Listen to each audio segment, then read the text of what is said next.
تو بہرحال شیخ میں ایک سوچ رہا تھا کہ اس موضوع کی ایک اہمیت کو اس سے بھی سمجھنا ضروری ہے. آج کل کا جو دور ہے اس کے اندر مصنوعی عالم جو ہے نا، جو فیک ورلڈ ہے، وہ ہم سب کے سامنے بہت زیادہ آتا ہے. یعنی کہ موبائل وغیرہ کے اوپر، انٹرنیٹ کے اوپر، اور جو حقیقی زندگی ہے دنیا، اور جو میرے اور آپ کے آس پاس کی سراؤنڈنگ ہے، جو ہمارا آپ کا ماحول ہے، شاید وہ بہت کم اس طرف نگاہ جا رہی ہو. تو بندہ بیٹھا تو کراچی کے اندر ہو، اس کو لگ رہا ہو کہ جیسے میں کسی دنیا کے کسی اور ملک میں رہتا ہوں، کہ میرے 10 گھنٹے 12 گھنٹے اس ملک کے لوگوں کو دیکھتے ہوئے، اس ملک کے کلچر کو سنتے ہوئے، اس ملک کی زبان کو دیکھتے ہوئے گزرتے ہیں. شاید موبائل کے اوپر اپنی گھڑی بھی جو ہے نا وہ دو ٹائم کی لگائی ہوئی ہو کہ یار ابھی میرے پسندیدہ ملک میں کیا ٹائم ہو رہا ہے، یہاں تو میں بیٹھا ہوں مجبوراً، دوسرے ملک کے کیا ٹائم ہو رہا ہے. تو مطلب جی آپ کیا کہہ رہے تھے؟ مادہ پرستی کا دور ہے، وہی مٹیریل ورلڈ ہے، اور بہت ساری چیز، مطلب آج مٹیریل اتنا زیادہ ہے، مادہ اتنا زیادہ ہے کہ انسان کے پاس اپنی روحانی غذا کے لیے اور روحانی تفکر کے لیے، غور و فکر کے لیے کوئی ٹائم ہی نہیں ہے. آپ بالکل بات صحیح کہہ رہے ہیں کہ مطلب اتنی دنیا ایک فاسٹ ہے، صرف مادہ ہی مادہ ہے، حالانکہ حقیقی زندگی جو ہے وہ اللہ کی معرفت ہے. حقیقی روح جو ہے، حقیقی لذت جو ہے، جیسے کہ غالباً ابن تیمیہ رحمہ اللہ فرمایا کرتے تھے کہ انہ من لم يدخل جنت الدنیا لم يدخل جنت الآخرہ، کہ جو دنیا کی جنت میں داخل نہیں ہوگا وہ آخرت کی جنت میں داخل نہیں ہوگا.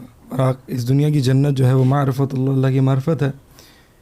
بعض سلف جو ہے وہ قیام اللیل میں بڑا سرور محسوس کرتے تھے، اور وہ دنیا کی جنت کو جو ہے وہ قیام اللیل قرار دیتے تھے کہ یہ قیام اللیل ہے.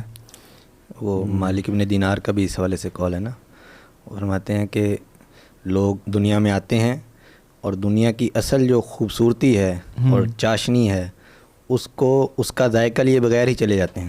ان سے پوچھا گیا کہ کیا ہے دنیا کی خوبصورتی اور جو اس کی مٹھاس ہے وہ کیا ہے؟ فرمایا معرفت اللہ و محبت، اللہ رب العزت کی معرفت اور اس کی محبت جو ہے وہ اصل اس دنیا کی لذت اور خوبصورتی. دنیا کہتے ہیں کہ جیسے سلف وغیرہ کے قول ہیں، نبی علیہ السلام کی حدیث بھی ہے کہ اذا مررتم بریاض الجنہ فرتعوا، کہ جب تم جنت کے باغات سے گزرو تو خوب سیر ہو کے کھاؤ.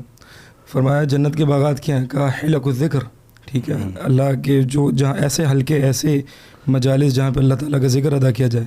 لیکن یہاں پہ ایک سوال آتا ہے شیخ، میں چاہوں گا آپ اس کو ایڈریس کریں، اور وہ یہ ہے کہ یہاں ہم سلف کے اقوال اور اس طرح کی حدیث اور حلاوت ایمان، طعم الایمان، یہ ہم پڑھتے ہیں تو ایسا لگتا ہے دنیا میں جو اللہ کی معرفت ہے یہ جنت ہے. لیکن حدیث میں آتا ہے کہ دنیا جو ہے ایک مومن کے لیے قید خانہ ہے اور ایک کافر کے لیے جنت ہے. تو ایک طرف تو ہمیں یہ پتہ چل رہا ہے کہ ایک جنت ہے، ایک طرف پتہ چل رہا ہے کہ یہ قید خانہ ہے. نہیں بالکل ٹھیک ہے. تو واقعی آپ صلی اللہ علیہ وسلم کی زندگی دیکھ کے جو ہے اس کا انسان کو صحیح سے اندازہ ہو جاتا ہے، اور انبیاء کرام کس طرح سے جو ہے اس دنیا میں رہے ہیں.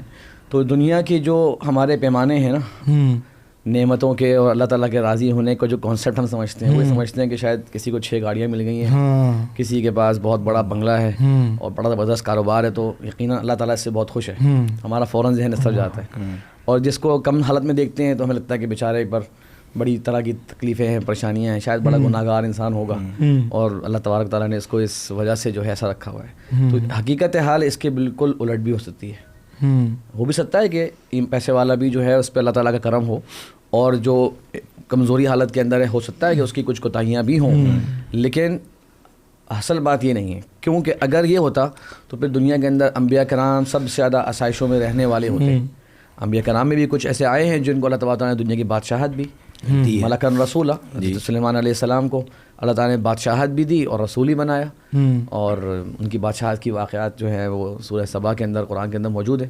کس کس طریقے سورہ صاد میں موجود ہیں، کس کس طریقے سے جو ہے اللہ تبارک و تعالیٰ نے ان کو طاقتیں دی تھیں. تو دنیا کے جو ایک جسے کہتے ہیں نا وہ ایک طاقتیں اور پاورز اور قوت جو ان کو حاصل تھی وہ بھی موجود ہیں. ایسے انبیاء کرام بھی ہیں، لیکن اکثر و بیشتر انبیاء کرام جو ہیں ان کی زندگی دیکھیں تو وہی سمجھ میں آتا ہے کہ وہ سجن المؤمن والا ہی حال ہے، سجن المؤمن والا ہی حال ہے. لیکن شیخ اب بات کہنے کی یہ ہے کہ یہ دنیا پھر آزمائش کی جگہ بھی تو ہے، آزمائش کی جگہ بھی ہے. تو اس کے اندر اصل آزمائش یہ ہے انسان کی کہ وہ اپنے پیدا ہونے کے مقصد کو پہچان لے. اس بارے میں دین نے پوری جو کام کی معلومات ہیں وہ دے دی آپ کو، اس میں کوئی کمی نہیں کی گئی کہ آپ کو اپنے پیدا ہونے کے مقصد کے بارے میں معلومات نہ ہو کیونکہ دنیا اچھی جگہ نہیں ہے. نہیں, دنیا اچھی جگہ نہیں ہے اور آخرت اچھی جگہ ہے. اس کا پورا یقین آپ کے دل میں تب آئے گا جب واقعی آپ اس دنیا کے اندر سب سے زیادہ اہم اور ڈھنگ کا کام جو مجھ سے اور آپ سے مطلوب ہے ہم وہ کریں گے, اور وہ ہے اللہ کی عبادت میں لگ جانا اور اللہ تعالیٰ کی صحیح معرفت حاصل کر لانا. تو تھوڑا سا شاید جملہ اتنا زیادہ واضح میں نہیں شاید کر سکا اس کو. کہنے کا مطلب یہ ہے کہ کہنے کا مطلب یہ ہے کہ دنیا, جیسے ایک حدیث میں ہے نا, دنیا ملعونۃ و ملعونۃ ما فیہا الا ذکر اللہ ما والہ. دنیا میں سب سے جو واحد چیز جو ناپسندیدگی سے دور کر دی گئی ہے نا, جو ایک قابل تعریف سے اللہ نے قرار دی ہے نا, وہ ہے ہی اللہ تبارک و تعالیٰ کا ذکر. کیسے اس دنیا کو ہم مطلقاً برا کہہ دیں جبکہ اس دنیا کے اندر انبیاء کرام آئے, اس دنیا کے اندر اللہ تعالیٰ کی عبادت ہو رہی ہے, اللہ تبارک و تعالیٰ کا ذکر ہو رہا ہے, تو اس کو مطلقاً برا نہیں کہا گیا. لیکن اس کی جو اکثر و بیشتر اس کی جو روشنیاں ہیں اور اس کی جو چاشنیاں ہیں وہ اصل میں یہیں رہ جانے والی ہیں اور کام وہی آنے والی ہیں جو اس امتحان کے, جیسے اس کو تھوڑا سا اگر ہم سادہ سا کر لیتے ہیں. اب ایگزام کا جو ماحول ہے شیخ, ایگزام کے ماحول میں ہم بیٹھے ہوتے 3 گھنٹے کے پیپر دینے کے لیے, کون اس کو پسند کر رہا ہوتا ہے اس ماحول کو؟ نہیں. لیکن اگر انسان کو پتہ ہوتا ہے, لیکن اگر میں نے امتحان میں بہترین پرفارمنس کر لی تو اس ماحول سے بھی انسان بڑی خوشی باہر نکلے گا. ایسے ہی. اور جیسے کہتے ہیں نا, چہرے پہ مسکراہٹ دیکھ کے کوئی دوست بولتے ہیں اچھا اس کا بہت بڑا اچھا امتحان ہوا ہے اس کا. دیکھیں پیپر جب آتا ہے نا اس وقت بھی خوشی آ جاتی ہے, وہ والے سوالات ہیں جس کی میری تیاری ہے. صحیح. تو وہ شیخ امتحان کے اندر بھی ایک لذت ہے, جو اس امتحان کو سمجھ گیا, جس نے اس کی تیاری کر لی, اور جو اس سے بالکل غافل رہا, اس کو اس کا پتہ ہی کچھ نہیں ہے, اس کی امتحان کی حالت دیکھتی حالت جو ہے نا وہ خراب ہو جاتی ہے. یہ ان کے بارے میں آتا ہے غالباً شاید حافظ ابن حجر رحمہ اللہ یا حافظ امام نووی رحمہ اللہ ہے کہ وہ بیٹھے بڑی سواری پر جا رہے ہیں, ایک عمدہ سواری پر. ایک یہودی بیٹھ کے جو ہے وہ زیتون کا تیل بیچ رہا ہے روڈ کے کنارے پر.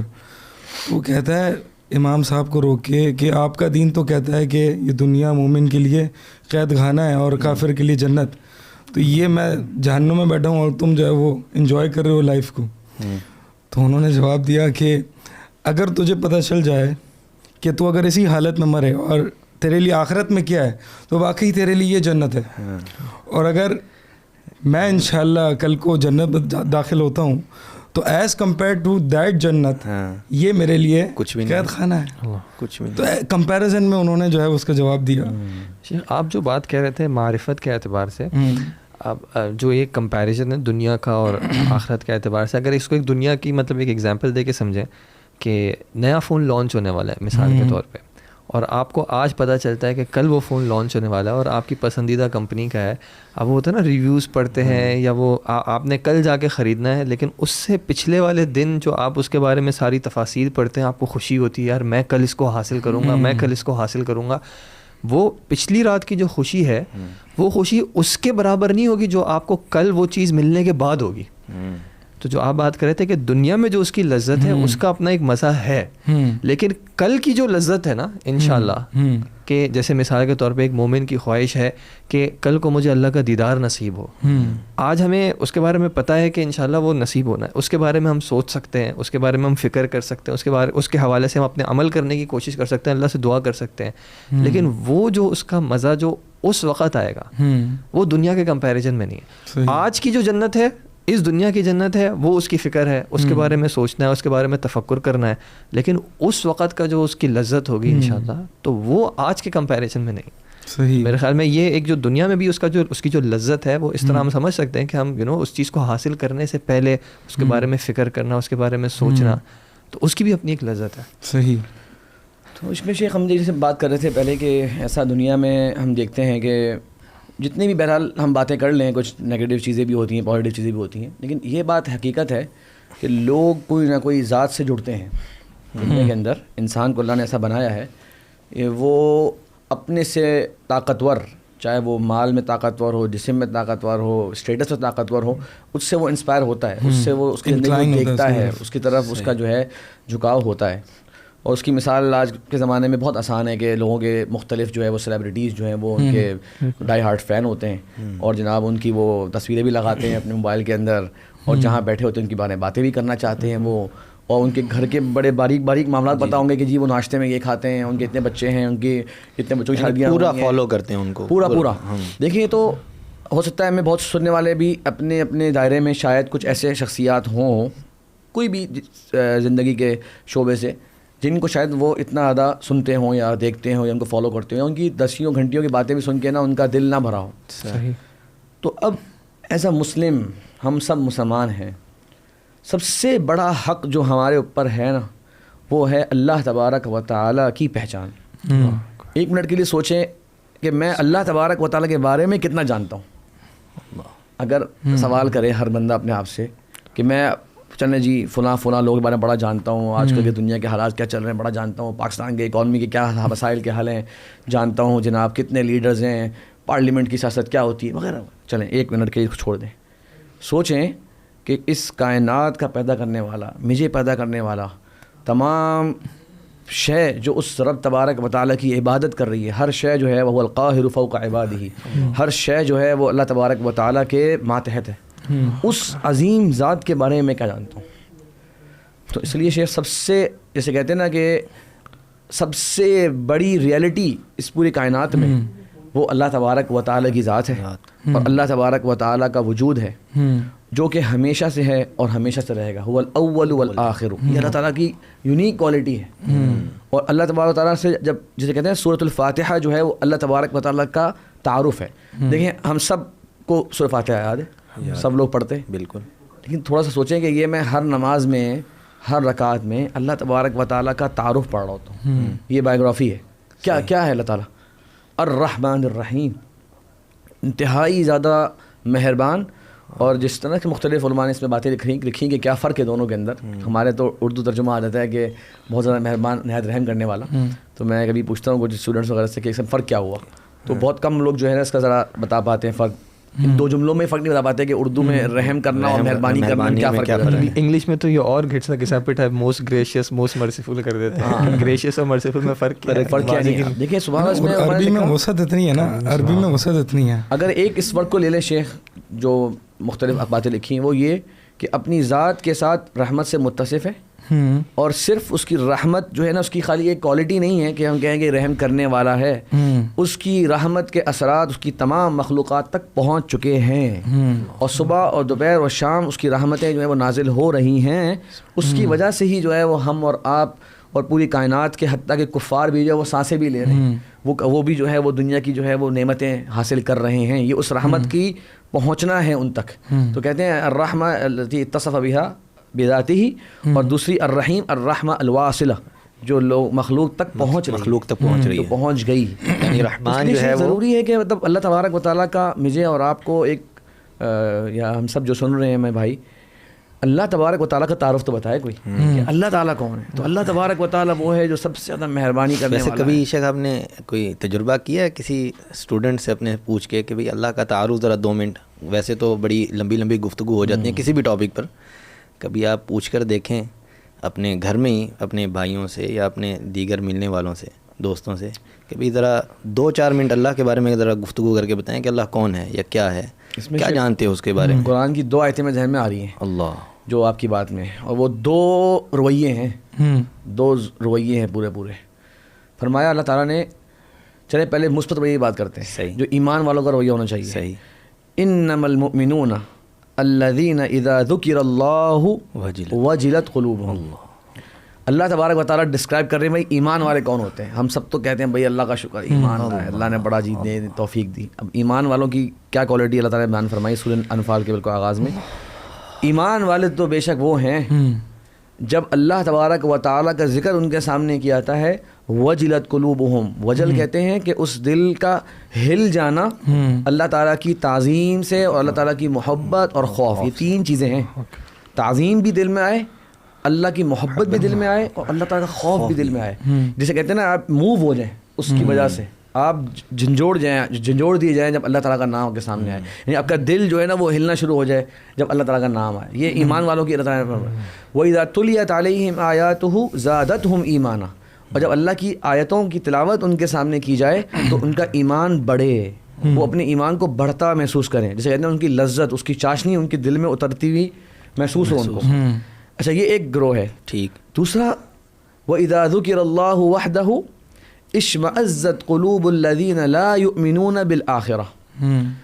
وَإِذَا ذُكِرَ الَّذِينَ مِن دُونِهِ إِذَا هُمْ يَسْتَبْشِرُونَ. بڑی خطرناک آیت ہے شیخ. جب اکیلا اللہ تبارک و تعالیٰ کا ذکر ہوتا ہے کچھ لوگوں کے سامنے تو ان کے دل تنگ ہونا شروع ہو جاتے ہیں, اور اللہ نے فرمایا کہ یہ آخرت پر ایمان نہیں لاتے, ان کا اللہ پر ایمان نہیں. یہ واللہ ہم جب بیٹھے ہوتے ہیں, کوئی بھی محفل ہو, دعوت ہو, میں ہوں, کہیں بھی ہو, تو اگر آپ کہیں دین کی بات کریں گے نا, شروع کریں کہ اللہ تعالیٰ نے کی آیت ہے, ایک تو یہ کہ کہنے والے میں بڑی جرت ہوتی ہے, اگر وہ ایک دنیا کی باتیں چل رہی ہیں اور وہ وہاں پہ کوئی حدیث سنا دے, آیت سنا دے, تو بڑا جرت مند انسان ہے, پہلی بات. اور دوسری بات یہ کہ جب وہاں پہ قال اللہ یا قال رسول سنا دیا جائے تو آپ دیکھیں گے کہ اللہ معاف کرے, اللہ تعالیٰ ہم سب کو بچائے. کچھ لوگوں کے دل جو ہے وہ یار یہ کیا دین کو بیچ میں لے آئے, اس طرح کی کیفیت ہوتی ہے. ٹھیک ہے, یہ جو آپ نے بات بیان کی, حالانکہ جن لوگوں جس سے محبت ہوتی ہے انسان کے, یہ ایک حدیث میں ہم نے ہمارے استاد میں پڑھا رہے تھے, تو اس میں ہے نا کہ ایک خاتون آئیں ان کے اپنے نومولود بچے کو لے کے خوشی سے کہ یا رسول اللہ یہ ولادت ہوئی ہے. ٹھیک ہے, تو جب ہم کسی چیز پر پرائڈ فیل کرتے ہیں, اس سے محبت کرتے ہیں, تو اس کا اظہار کرتے ہیں, اس کو اون کرتے ہیں, اس کا اظہار کرتے ہیں کہ بھائی یہ وہ ذات ہیں جس سے میں محبت کرتا ہوں. دکھاتے ہیں اپنے سارے اعمال سے, افعال سے, ہر چیز سے ہم دکھاتے ہیں کہ بھائی ایک ذات ہے کہ جس کا میں بندہ ہوں, جس کو میں سبمٹ کرتا ہوں, جس کی میں عبادت کرتا ہوں. یعنی یہ آپ کو دکھانے کی ضرورت نہیں پڑے, یہ دکھنی چاہیے. ٹھیک ہے, انسان کی اگر کسی سے بے جا محبت ہوتی ہے, اور وہ بھی محبت عبودیت والی, سبمیشن والی, تو انسان کو دکھانا نہیں پڑتا کہ بھائی میں محبت کرتا ہوں. آج مسلمانوں کا حال یہ ہے کہ اس کو بتانا پڑتا ہے کہ میں اللہ سے محبت کرتا ہوں. یعنی مزاج میں آپ کے یہ چیز ہونی جو آپ دیکھیں, آپ نے جو محبت کی بات کی کہ کتنے ہی ہمیں ایسے کیسز مل جاتے ہیں جہاں پہ مطلب جو ناجائز محبت بھی ہو جاتی ہے, یا اگر چلیں جائز محبت کی بات کر لیں, والدین سے محبت ہوتی ہے, اولاد سے محبت ہوتی ہے, کہ 2-3 دن اگر آپ اپنی اولاد سے دور رہتے ہیں نا, تو آپ کو ان سے بات کرنے کا دل چاہتا ہے, ان کو دیکھنے کا دل چاہتا ہے کہ بھائی میرے سامنے آ جاؤ, میں بات کر سکوں کچھ.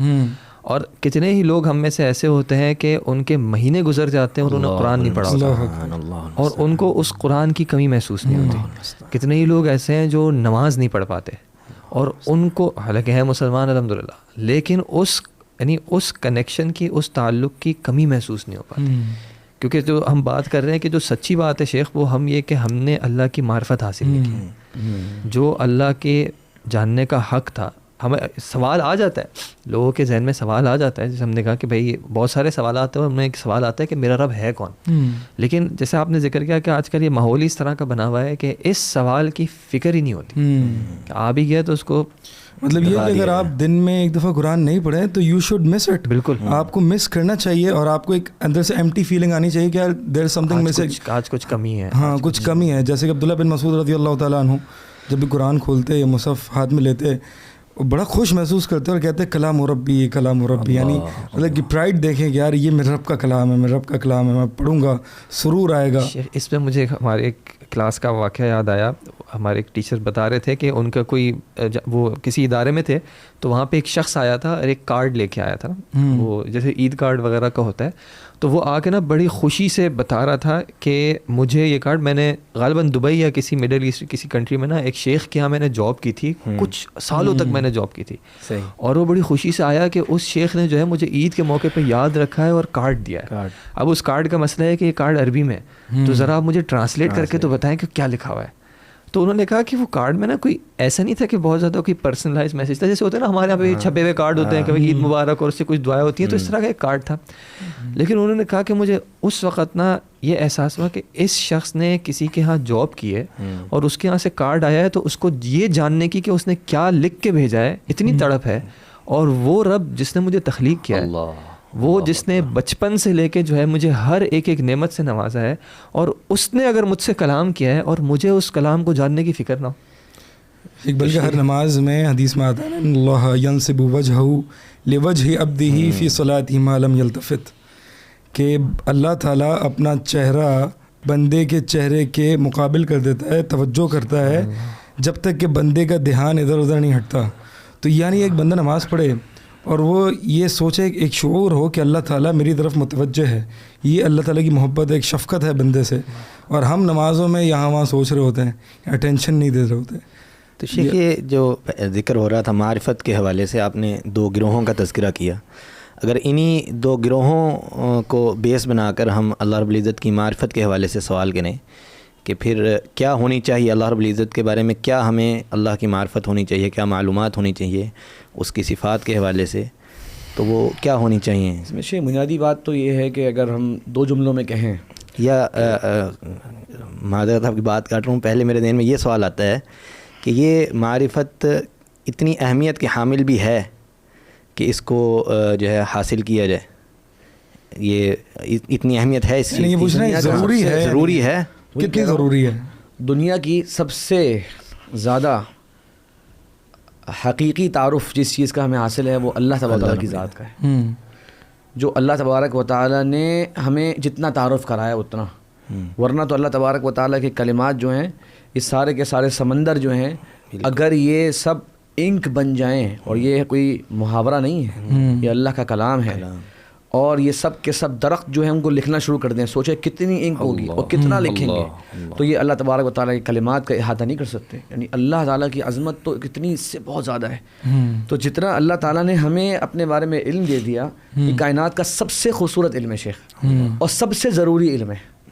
یعنی انسان کو کچھ نہ پتا ہو لیکن وہ اپنے رب کا تعارف جانتا ہو نا، یہ خوش نصیب انسان ہے، یہ قابل فخر انسان ہے. دنیا کے معاملات کے اندر کچھ نہیں جانتا. لیکن قرآن فرمایا نا، یعلمون، کفار کے بارے میں اللہ فرمایا یعلمون ظاہرا من الحیات الدنیا، یہ کفار کی صفات ہیں کہ وہ دنیا کی زندگی کے معاملات کو بڑا کچھ جانتے ہیں، پتہ ہے سب کچھ، کیا کہاں سے چل رہا ہے، کون سی جناب نئی کتاب آئی مارکیٹ میں، کون سی نئی مووی آئی مارکیٹ میں، کیا سا نیا جناب پروگرام چل رہا ہے، کون سی نئی سیریز چل رہی ہے وغیرہ. وَهُمْ عَنِ الْآخِرَةِ هُمْ غَافِلُونَ. لیکن قیامت کے بارے میں اور آخرت کے دن میں آنا ہے، میں نے جو ہے اللہ کے سامنے جواب دے ہونا ہے، میری زندگی جو ہے حقیقتاً ایک لمحے کا بھی کوئی گارنٹی نہیں ہے کہ یہ کنٹینیو رہے گی کہ نہیں رہے گی، یہ اس کو پتہ نہیں ہے، لیکن وہ اس بارے میں غافل ہے. تو شیخ یہ بتانے کا آپ نے جو کہا نا کہ یہ کیوں ضروری ہے، تو حقیقت یہ ہے کہ شیخ اس سے بڑی چیز کیا ہوگی شیخ، کہ انسان جو ہے اپنے خالق، اپنے مالک، اپنے رازق، اپنے منعم حقیقی اس کی پہچان کر سکے. جس رب تبارک و تعالیٰ نے، ابھی ہم اگر میں اور آپ اپنے بارے میں خالی سوچ لیں شیخ، دنیا میں کتنے سارے لاکھوں کروڑوں شاید مسلمان ہوں گے جن کے گھر میں شاید بجلی نہ ہو شیخ، جن کے گھر میں شاید رات کا آج کے وقت کھانا نہ ہو. میرے پاس کپڑے پہننے کو ہیں، میری الماری میں جگہ نہیں ہے کپڑوں سے، میرے پاس کھانا ہے، میرے پاس پینا ہے. میں نے ایسی کون سی عبادت کری تھی کہ اللہ تبارک و تعالیٰ نے سب مجھے دے دیا؟ کوئی دنیا میں مسلمان جو ہمیں سن رہا ہے جس کے پاس اتنی ساری وافر مقدار میں نعمتیں ہیں بھائی، ایک منٹ کی سوچیے، یہ صرف اور صرف محض اللہ کا کرم ہے. تو جس رب تبارک و تعالیٰ نے آپ پر اتنا کرم کیا اور جو اتنا مہربان ہے، اور قرآن کے اندر اللہ تعالیٰ نے اپنا پورا تعارف کرا ہے. اصل قرآن کا اگر کوئی جملہ بولا چاہے کہ قرآن میں ہے کیا، قرآن موضوع کیا ہے، تو قرآن کا ٹاپک ہے اللہ تبارک و تعالیٰ کی ذات. جیسے ہم بولتے ہیں کہ اگر کیمسٹری کا جو علم ہے اس کا سبجیکٹ کیا ہے، اصل ٹاپک کیا ہے، تو آپ کہیں گے کیمیکلز اور اس میں ہونے والی تبدیلیاں. بایولوجی کا کیا ہے، وہ جاندار کا جسم، ٹھیک ہے نا. اس طرح اگر ہم کہیں گے قرآن کا سبجیکٹ کیا ہے، تو قرآن کا سبجیکٹ ہے اللہ تبارک و تعالیٰ کی معرفت، جو صاحب قرآن ہے، جس نے قرآن کو اتارا.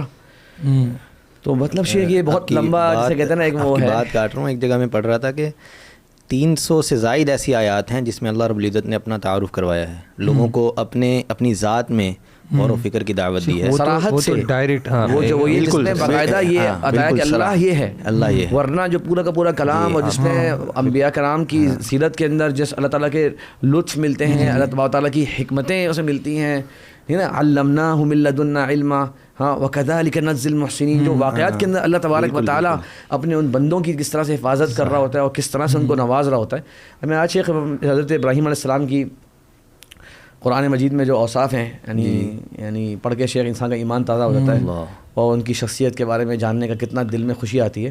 دیکھیں حضرت ابراہیم علیہ السلام کے پاس فرشتے آئے، پہلے ان کے پاس آئے اور ان کو بشارت دی بچے کی.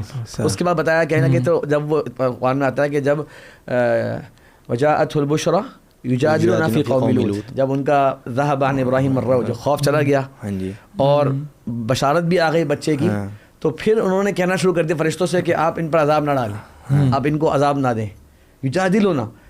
اور فرمایا اللہ تعالیٰ نے ان ابراہیم لحلیم اواہ منیب، بے شک ابراہیم علیہ السلام بڑے بردبار تھے، مزاج میں بڑے ٹھہراؤ والے شخصیت، اواہ مطلب کہ اللہ تبارک و تعالیٰ کی عبادت میں انتہائی عاجزی اور ٹوٹے ہوئے جیسے ہو جاتے ہیں نا, اللہ کی عبادت میں ٹوٹنے والی شخصیت, تضرع کی کیفیت, انکساری. منیب ہر وقت اللہ کی طرف رجوع کرنے والے. پھر اللہ تعالیٰ نے فرمایا یا ابراہیم اعرض عن ھذا, اس بات کو چھوڑ دیجئے کیونکہ اللہ تعالیٰ کا ان پر کا فیصلہ ہو گیا. آج ہم نے شیخ آیتیں پڑھی, ان ابراہیم کان امۃ قانتا للہ حنیفا ولم یکن مشرکین. تو بتانے مقصد یہ شیخ کہ یہ اللہ تبارک و تعالیٰ ان انبیاء کرام کو جب بیان فرماتے ہیں کہ ان کی کوالٹیز بیان ہو رہی ہیں یہاں پر, لیکن سوچیں ان کا یہ اللہ کے ساتھ تعلق بیان ہو رہا ہے نا, کہ اللہ کے ساتھ کیسا تھا ان کا تعلق, کیسا تھا معاملہ. جیسے نبی صلی اللہ علیہ وسلم کا ایک واقعہ آتا ہے نا کہ آپ صلی اللہ علیہ وسلم ایک بار آرام فرما رہے تھے اور ایک شخص آیا اور اس نے تلوار رکھ دی اور سوال کیا کہ کون ہے جو تمہیں مجھ سے بچائے گا. ہم اپنی کیفیت دیکھیں کہ ہمیں تو چلتے پھرتے ذرا کوئی ٹھوکر لگ جاتی ہے, کرسی لگ جاتی ہے, ہماری زبان سے کیا کلمات ہیں, ان کا تو سامنے تلوار ہے, یعنی زندگی. جواب کیا دیا؟ اللہ. اور وہ اللہ کا کلام, یعنی نام ہی لینا جو ہے وہ سامنے والے کے لیے جو ہے اس کی تعریف اور اللہ تعالیٰ کی عظمت سے وہ جو ہے وہ دوبارہ, یعنی معرفت جو ہے وہ صفات پر مبنی آپ کہہ سکتے ہیں کہ اللہ رب العزت کی معرفت جو ہے اس کو ہم اس کی صفات کو پہچان کر اللہ کی معرفت, یا اگر ہم یہ کہیں کس طرح ہم معرفت حاصل کریں, کہہ سکتے ہیں اس کو اگر دو چیزوں میں ہم تقسیم کر لیں سمجھنے کے لیے مزید تھوڑا سا اس کو ڈسکرائب کر لیں. ایک ہے اللہ تبارک و تعالیٰ کی ذات کی معرفت, کہ اللہ تبارک و تعالیٰ کی ذات کیسی ہے, اللہ تبارک و تعالیٰ کی کیا کوالٹیز ہیں, اللہ تعالیٰ کی کیا صفات ہیں, ایک ہی. دوسرا اللہ تبارک و تعالیٰ کی آیات جو قرآن مجید کے اندر ہم اور آپ پڑھتے ہیں. قرآن مجید میں جو اللہ تبارک و تعالیٰ نے اپنا تعارف کرایا اور ایمان والوں سے مخاطب ہوا اللہ تعالیٰ اور فرمایا, یہ سب بھی اللہ کی پہچان میں ہے. اللہ کے کلام کو ہم پڑھ رہے ہیں, سمجھ رہے ہیں, تو یہ بھی اللہ ہی کی معرفت ہمیں حاصل ہو رہی ہے, یا اللہ کا کیا تقاضا ہے ہم سے وہ حاصل ہو رہا ہے. اور تیسری چیز ہم کر لیں شیخ کہ وہ اللہ تعالیٰ کی مخلوقات کو دیکھنا اور اس پر بھی غور و فکر کرنے کی دعوت اللہ تعالیٰ نے دی, کیونکہ اس پر صحیح انداز میں غور و فکر کر کے تمہیں رب تبارک و تعالیٰ کی عظمت کا اندازہ ہوگا. اور دیکھیں قرآن میں دیکھیں شیخ اللہ تبارک و تعالیٰ نے چھوٹی چھوٹی چیزوں کی مثال بھی دی ہے جس کو میں اور آپ سوچتے بھی کبھی نہیں ہیں. نحل, سورۃ النحل قرآن کے اندر سورت موجود ہے, بہت لمبی صورتوں کے اندر سے ہے, اور اللہ تعالیٰ نے اس میں ذکر فرمایا کہ اللہ تبارک و تعالیٰ نے جو مکھی ہے شہد کی اس کو سمجھا دیا, اس کے دل میں یہ ودیعت کر دیا کیا کہ جاؤ اور 3 جگہوں پہ تم اپنے ٹھکانے اپنا لو, ایک پہاڑوں میں, دوسرا درختوں میں, تیسرا کچھ ایسے ویئر ہاؤسز کہہ لیں یا خالی وغیرہ لکڑی کے گھر جو ہوا کرتے تھے وہاں پر. ابن قیم رحمہ اللہ کہتے ہیں کہ اس آیت میں ایک لطیف بات یہ ہے کہ مکھی کو اگر آپ دیکھیں تو اس نے اس آیت کے سیکوینس کے حساب سے ہی معاملہ چلا ہے. اچھا, کہ سب سے زیادہ مکھی کے چھتے جو ہیں وہ پہاڑوں میں ملیں گے, اس کے بعد دوسرے نمبر پہ درختوں میں ہوتے ہیں, پھر تیسرے نمبر پہ کچھ خالی کمروں کے اندر جو ہے وہ آپ کو کہیں جہاں آپ نہیں جا رہے ہو گھر بند ہوتے ہیں. اور لکھا کہ کس طرح سے یہ مخلوق اللہ تبارک و تعالیٰ کی فرما بردار مخلوق ہے. سوچیں ایک منٹ کی ذرا سوچیں تو مکھی بھی قابل رشک ہے کہ یہ اللہ تبارک و تعالیٰ کی نافرمانی نہیں کرتی. جو اللہ نے اس کو ٹاسک دیا ہے نا, یہ ہر مکھی اس کو پورا کر رہی ہے. اور میں اور ہم اپنا حال دیکھیں, یعنی جو ہمیں کتنے ٹاسک دیے گئے, ہمیں کتنی اجرتیں دی گئی, ہمیں کیسے سمجھایا گیا. ہم جو ذات جو ہے وہ ایک مکھی میں اتنی معرفت رکھنے پر قادر ہے. ٹھیک ہے, ہم تو کہتے ہیں نا مثال کے طور پر کسی شخص کو بات سمجھ میں نہیں آ رہی تو ہم کہتے ہیں یار اس کی کوتاہی ہے, اس کو سمجھ نہیں آ رہی.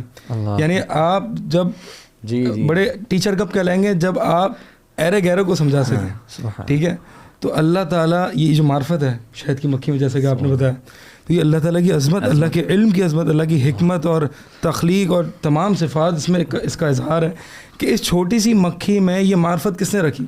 ٹھیک ہے, یہ اللہ کے وجود کے اتنے بڑے بڑے دلائل ہیں. شیخ جیسے وہ جو سلیمان علیہ السلام کا واقعہ آتا ہے کہ وہ بارش کے لیے غالباً دعا کرنے کے لیے نکلے تھے اور چونٹی کی انہوں نے کہا کہ بھائی اس نے دعا کر دی ہے. اس چونٹی کو بھی پتا تھا کہ ہمیں اگر مانگنی ہے تو کس سے مانگنی ہے اور کیا کیا چیز مانگ سکتے ہیں ہم, جو بھی خواہش ہو یا جو بھی تقاضا ہو وہ رب سے مانگ سکتے ہیں. اور اسی لیے شیخ وہ آتا ہے نا کہ سبحان اللہ, یہ قرآن کی آیت ہے, ہم سب کو سوچنی چاہیے.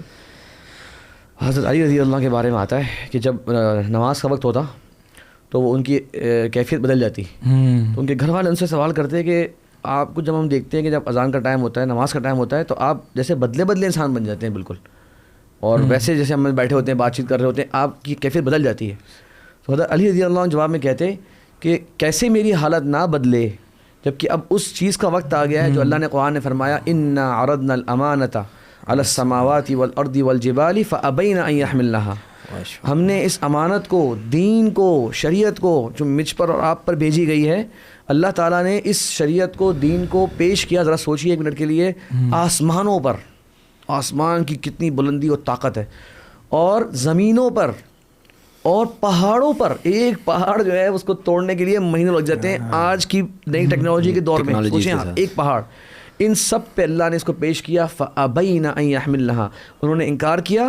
وَأَشْفَقْنَ مِنْهَا، اور بہت زیادہ ہمبل ہو گئے اس میں کہ اللہ ہم کیسے اس کو برداشت کر سکتے ہیں اس شریعت کو. اور سوچیں وَحَمَلَهَا الْإِنسان، انسان نے اس کو بولا کہ میں اس کو قبول کروں گا. انہ کان ظلوما جہولا، بے شک انسان بہت ہی زیادہ ظلم کرنے والا اور بہت ہی نادان ہوتا ہے. سوچیں یعنی حضرت علی کہتے تھے کہ اب وہ وقت آ گیا ہے کہ ہم اپنے رب کے سامنے کھڑے ہو رہے ہیں اور اس امانت کو جسے کہتے ہیں نا ادا کرنے کا وقت آ گیا. ان میں سے ایک عبادت یعنی کہ نماز کا وقت. تعظیم تھی نا اللہ کی تعظیم تھی. ایک تمثیل، ایک مثال دی جاتی ہے کہ ایک بادشاہ کے دربار لگتا ہے، قائم ہوتا ہے، اور بادشاہ کی جو درباری باہر لوگ وہ کچھ باہر ہوتے ہیں، تو جب بادشاہ کے دربار سے بادشاہ بلاتا ہے لوگوں کو، تو وہ جو درباری بار بار اندر جاتے ہیں تو باہر والے لوگ کہتے ہیں یار یہ جب بھی بادشاہ کی کال آتی ہے اس کا چہرہ زرد ہو جاتا ہے، یہ ہوتا کیا ایسا اندر کہ اس کا کلر چینج ہو جاتا ہے. تو اس نے کہا، جو درباری وہ کہتے ہیں کہ ہم جانتے ہیں کہ اندر کیا ہوتا ہے، اس لیے ہمارے ساتھ ایسا. مطلب جو اللہ تعالیٰ کو جتنا جانتا ہے، جیسے سلف صالحین کے بارے میں بھی آتا ہے کہ جب وضو وغیرہ کرتے تو ان کا چہرے کا رنگ تبدیل ہو جاتا تھا، زرد ہو جاتا تھا.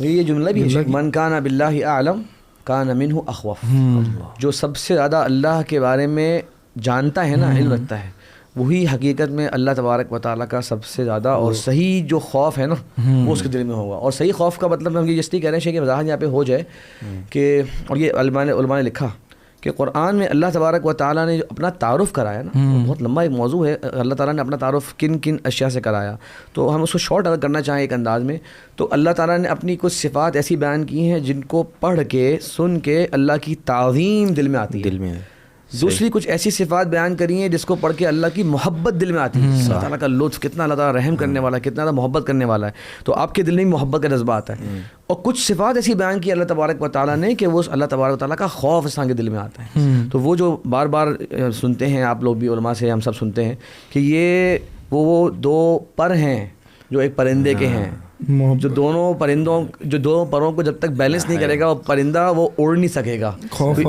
اور خوف اور امید. تو اللہ تبارک و تعالیٰ کے ساتھ یہی تعلق ہونا چاہیے. محبت اس پرندے کا سر ہے. ہاں وہ یعنی ابن تیمیہ رحمہ اللہ فرماتے ہیں کہ 3 چیزیں ہیں، 3 محرکات القلوب ہیں، یعنی جو دل کو حرکت دینے والی چیزیں عبادت کے لیے وہ 3 ہیں، محبت، خوف اور امید. محبت کہتے ہیں کہ وہ ایک انسان کو واقعی اس راستے پر عبادت کے لیے اٹھا کے ڈالنے والی جو ہوتی ہے وہ محبت ہوتی ہے. امید جو اس کو راستے پر چلا کے رکھتی ہے، آگے ڈرائیو کرتی ہے. اور جو خوف ہے وہ اس راستے پر اس کو اسے اترنے نہیں دیتی، قائم رکھتی ہے استقامت، اس سالک کو جو چلنے والا ہے. پھر اس کے بعد ابن تیمیہ رحمہ اللہ سوال اٹھاتے ہیں، کہتے ہیں کہ بہت سے لوگوں کے دل میں وہ محبت نہیں ہوتی کہ جس کی وجہ سے وہ اس راستے پر یعنی اللہ کی عبادت پر چل سکے. تو ان کے لیے کیا سلوشن ہے، وہ کیا کریں؟ آگے خود ہی جواب دیتے ہیں کہ 2 چیزیں کریں.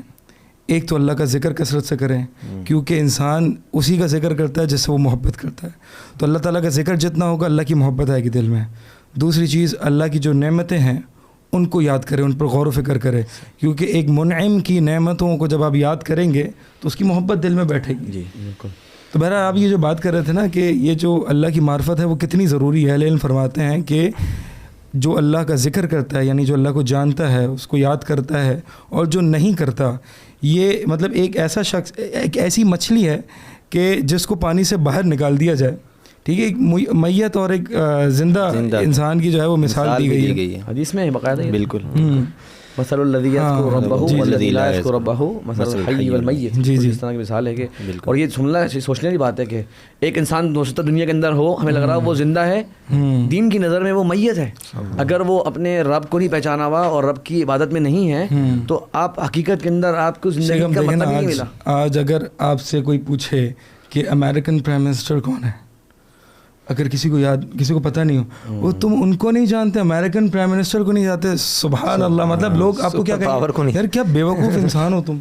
اور لوگ آج اللہ کو نہیں جانتے. جو ایتھیسٹس ہیں, جو ملحد ہیں, ان کو سب سے زیادہ جو ہے وہ چڑھایا جاتا ہے. اب دیکھیں کیا حالات ہیں. تو شیخ یہ جو صفات تعظیم اور صفات محبت آپ ذکر کر رہے تھے, اس کو تھوڑی وضاحت کر سکتے ہیں کیسے, یعنی صفات تعظیم کون سی ہیں جس سے اللہ کی عظمت انسان کے دل میں پیدا ہو؟ صفات تعظیم میں شیخ بہت ساری صفات آئیں گی, لیکن آپ سوچیں کہ اللہ تبارک و تعالیٰ جو ہے وہ بلندیوں پر ہے. اللہ تبارک و تعالیٰ کی صفت العلو ہے, وهو العلی العظیم, وہ ہر چیز سے بلند ہے.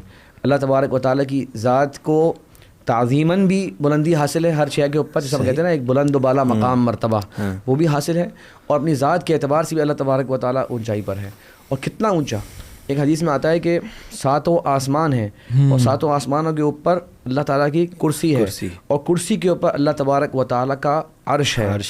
اور ایک آسمان سے دوسرے آسمان تک کے اندر حدیث صحیح مسلم میں ہے مسیرۃ 500 عام, 500 سال کی مسافت ہے یہ ایک آسمان سے دوسرے آسمان تک کی. اور اس کے بعد یہ 7 آسمان کرسی کے سامنے اتنے چھوٹے ہیں جیسے کہ آپ ایک بڑی کھلے میدان کے اندر ایک کڑا پھینک دیں تو وہ کڑا جس طرح نوٹس میں نہیں آتا, کرسی اتنی بڑی ہے جتنا بڑا میدان ہے. اور یہ 7 آسمان جو ہیں وہ ایک کڑے کی طرح ہیں جو نوٹس میں نہیں آتے, اتنے چھوٹے سے اس کے سامنے. اور عرش اور کرسی کا جو تقابل ہے آپس میں وہ بھی ایسے ہی ہے کہ کرسی عرش کے مقابلے میں اتنی چھوٹی ہے جیسے وہ کڑا اتنے بڑے کھلے میدان کے اندر. یہ اللہ تبارک و تعالیٰ کی مخلوقات ہیں, یہ اللہ تعالیٰ کی مخلوقات ہیں. اور اللہ تعالیٰ کی مخلوقات میں اللہ تعالیٰ کے فرشتے ہیں جو قیامت کے دن اتنے بڑے عرش کو 8 فرشتے پورا کا پورا اٹھائے ہوئے ہوں گے. وَيَحْمِلُ عَرْشَ رَبِّكَ فَوْقَهُمْ يَوْمَئِذٍ 8. یہ اللہ تعالیٰ کی مخلوقات کی تعظیم ہے. آسمان ہم دیکھتے ہیں اتنا بڑا, اللہ کے رسول کا فرمان ہے, وہ بس حدیث جب بھی میں پڑھتے ہیں شیخ بڑی ایک جیسے کہتے ہیں انسان ایک سوچتا ہے. فرمایا آپ نے آپ نے شیخ جو ذکر بھی کی تھی عرش کے تعلق سے شروع میں, یہ ہے اطت السما. جامع ترمذی کی حدیث سے فرمایا نبی کریم صلی اللہ علیہ وسلم نے اطت السما کہ آسمان سے جو ہے وہ اطت کیا کہ بالکل اس طرح چرچرانے کی جو ہے آوازیں آتی ہیں, دروازہ جیسے دروازہ کھلتا ہے تو آوازیں آتی ہیں, یا آپ کسی لکڑی کے تختے پہ چلے اگر آپ کریکنگ نوائز جسے کہتے ہیں.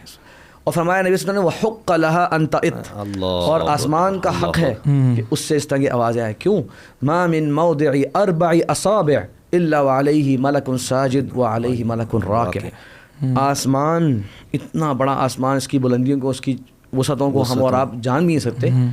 اس کے ہر 4 انگلی کے فاصلے پر کوئی نہ کوئی فرشتہ رکوع کیے ہوئے اللہ کے لیے, یا کوئی نہ کوئی فرشتہ اللہ کے لیے سجدہ میں. یعنی اللہ کی مخلوق ہے, یہ اللہ کی مخلوق. آپ دیکھیں جبریل امین علیہ السلام اپنی اصل حیت اور صورت میں نبی علیہ السلام کے سامنے حاضر ہوئے, 600 پر تھے, 600 ونگز. مطلب کین یو امیجن, آپ امیجن بھی نہیں کر سکتے ایسی مخلوق کی 600 پر, اور وہ بھی ہورائزن کو ایسٹ سے ویسٹ جو ہے وہ سد ہورائزن پورا اوپر سے نیچے تک ہر چیز جو ہے آسمان جسے کہتے ہیں پورا کورڈ تھا. یہ ایک مخلوق ہے جبریل امین. یہ جو حملۃ العرش کا کے تعلق سے بھی نبی علیہ الصلوۃ والسلام کی حدیث ہے نا, اذن لی ان احدثکم عن ملک من ملائکۃ حملۃ العرش, کہ اس کے جو کان کی لو سے کندھے کی مسافت کا کیا شیخ وہ تذکرہ ہے؟ اللہ مجھے یاد نہیں ابھی آ رہا جس میں کہ مسیرۃ 500 ہی ہے یا اس طرح 700 سال کی مسافت جو ہے وہ آپ طے کر لیں, اور اس کے کان کی لو سے اس کے کندھے کا فاصلہ جو ہے, تو یہ ہیبت ناک اور بڑی جو ہے وہ اللہ رب العزت کی تعظیم کہ اللہ تبارک و تعالیٰ کی مخلوق کی یہ ہیبت ہے, اور رب تبارک ان کا خالق ہے اور مالک. اور یہ سب ایک اور اہم پوائنٹ شیخ جی, یہ جو طاقتور ترین مخلوقات ہیں یہ اللہ تبارک و تعالیٰ کے فیصلے کے سامنے سر جھکانے والی ہیں. ایک پہاڑ نہیں, یہ سارے کے سارے پہاڑ. اور میں وہ طائف کا واقعہ میں سے جب آتا ہے کہ وہذا ملک الجبال یسلم علیک, سوچیں کہ یہ ایک فرشتے کی طاقت کیسی تھی. اس نے کہا یا رسول اللہ ان شئت قلبت علیہم الاخشبین او کما قال, کہ آپ کہیں اگر تو یہ 2 جو سب سے بڑے طائف کے پہاڑ ہیں یہ پورے ملا دوں. سوچیں ذرا اس طاقتور ترین مخلوق اور وہ اللہ تبارک و تعالیٰ کے سامنے یخافون ربہم من فوقہم ویفعلون ما یؤمرون. رب تبارک تعالیٰ ان سے بھی اونچا ہے, ان سے بلندی پر ہے, اپنے رب سے ڈرتے ہیں اور وہ اسے اونچی پر ہے, اور جو اللہ تعالیٰ فرماتا ہے, جو آرڈر دیتا ہے وہ آتا ہے نا جب اللہ تعالیٰ کلام فرماتا ہے تو اللہ تعالیٰ جب کلام فرماتے ہیں تو تمام ملائکہ پر جو ہے وہ غشی طاری ہو جاتی ہے، اور پھر جو ہے وہ سب سے پہلے جبریل امین علیہ السلام اٹھتے ہیں، پوچھتے ہیں، اور پھر تمام ملائکہ اٹھتے ہیں، ماذا قال ربکم قال الحق، حق بات کہی. تو یہ شیخ ہمیں کبھی کبھی نا، میں جیسے سوچتا تھا اپنے بچپن کی بات اگر یاد کروں نا، تو فرشتوں کا جب نام ذہن میں آتا تھا نا سامنے، تو یہ بہت کم ذہن آتا تھا کہ یہ کوئی بہت بڑی اور بہت طاقتور مخلوق ہے.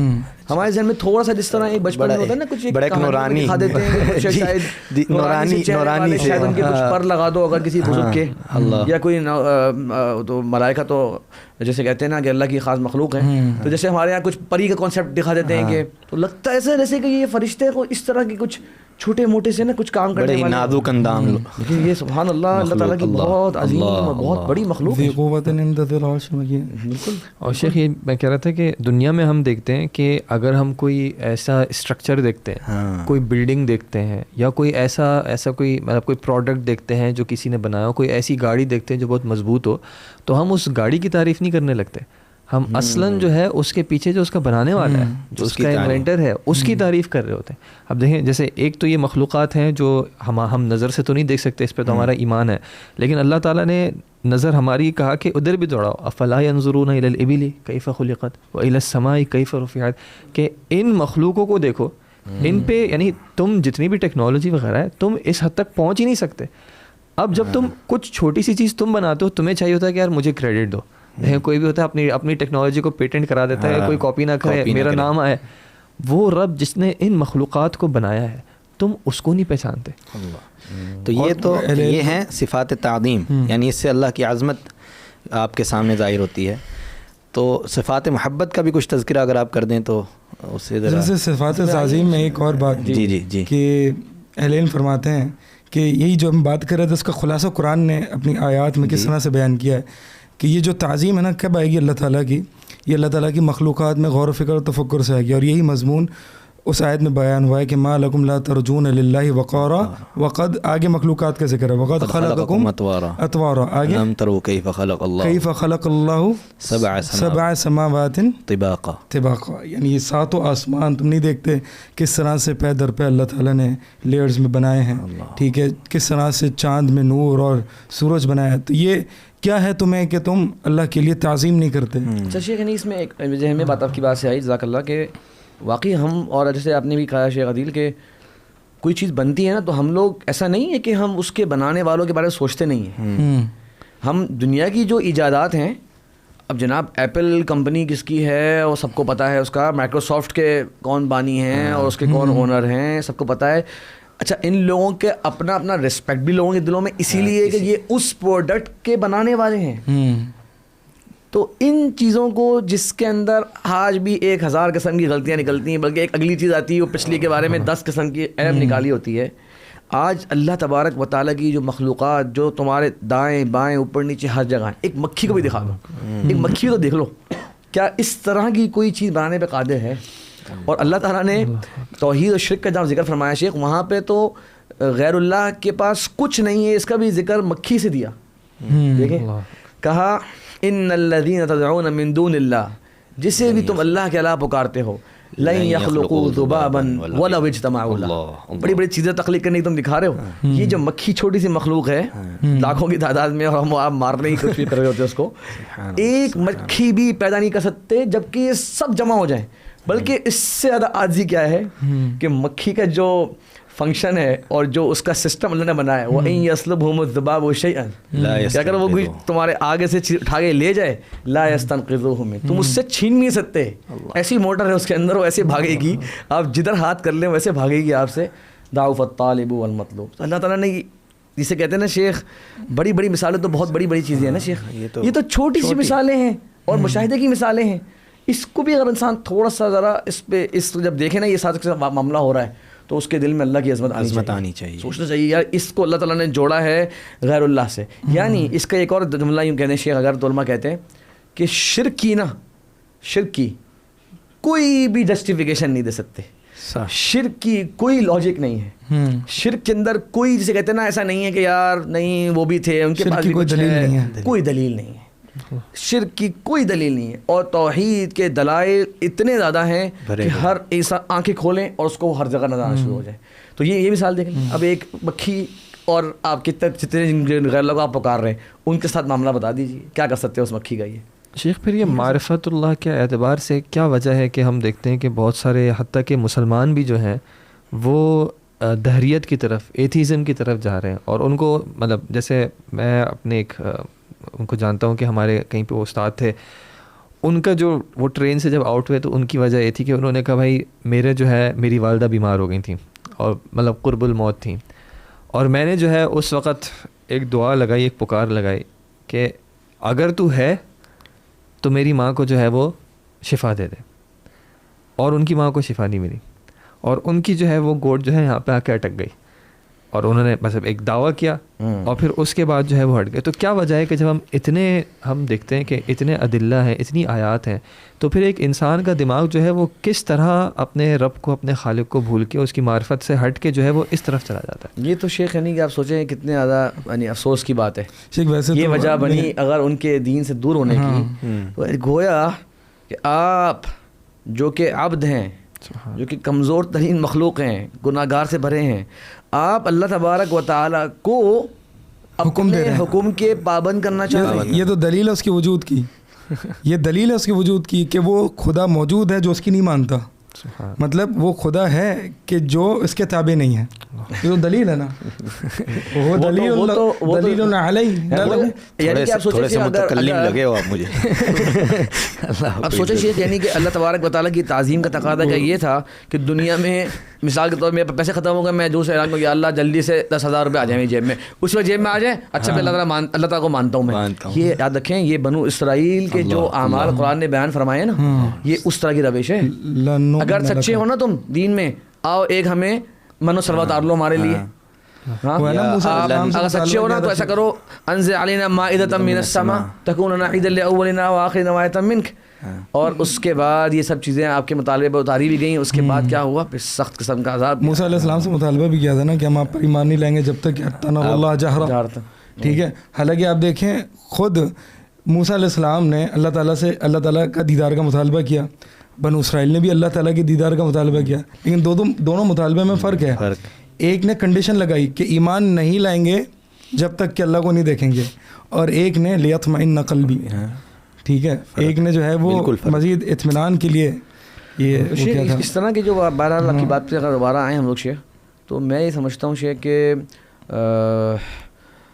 دو باتیں ہیں اس کے اندر. ایک تو یہ ہے کہ ہمارا کیا کردار ہونا چاہیے، اور ایک یہ ہے کہ یہ ایسا ہوتا کیوں ہے. دو مختلف باتیں. تو ہمیں تو ظاہر سی بات ہے شیخ ایسا جو بندہ ملے ایسا اس کو سمجھانا چاہیے، اس کو بتانا چاہیے، قرآن کے پیغام کو بہتر انداز سے اس کے سامنے رکھنا چاہیے اور بتانا چاہیے بھائی زندگی اس چیز کا نام نہیں ہے. آپ صلی اللہ علیہ وسلم اللہ کے محبوب تھے. شاید مسلمان اگر ہوگا بولے گا ہاں محبوب تھے.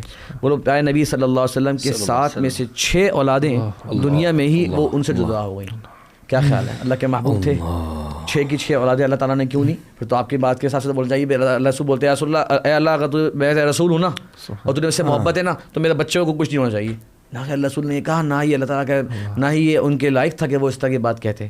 تو میں بتانا چاہ رہا ہوں شیخ اس طرح ایک تو ان کو جو ہے وہ سمجھایا جائے. دوسری بات شیخ ایسا ہوتا کیوں ہے، حقیقی بات یہ ہے شیخ کہ وجہ وہی ہے جو ہمارا آج کا ٹاپک ہے کہ ہم نے اللہ تعالیٰ کو نہیں پہچانا نہیں ہے. قرآن میں جاتے ہیں نا وما قدر اللہ حق قدری، کہ انسانوں نے اللہ تعالیٰ کی اس طرح قدر نہیں کری جس طرح اللہ کی قدر کرنے کا حق تھا.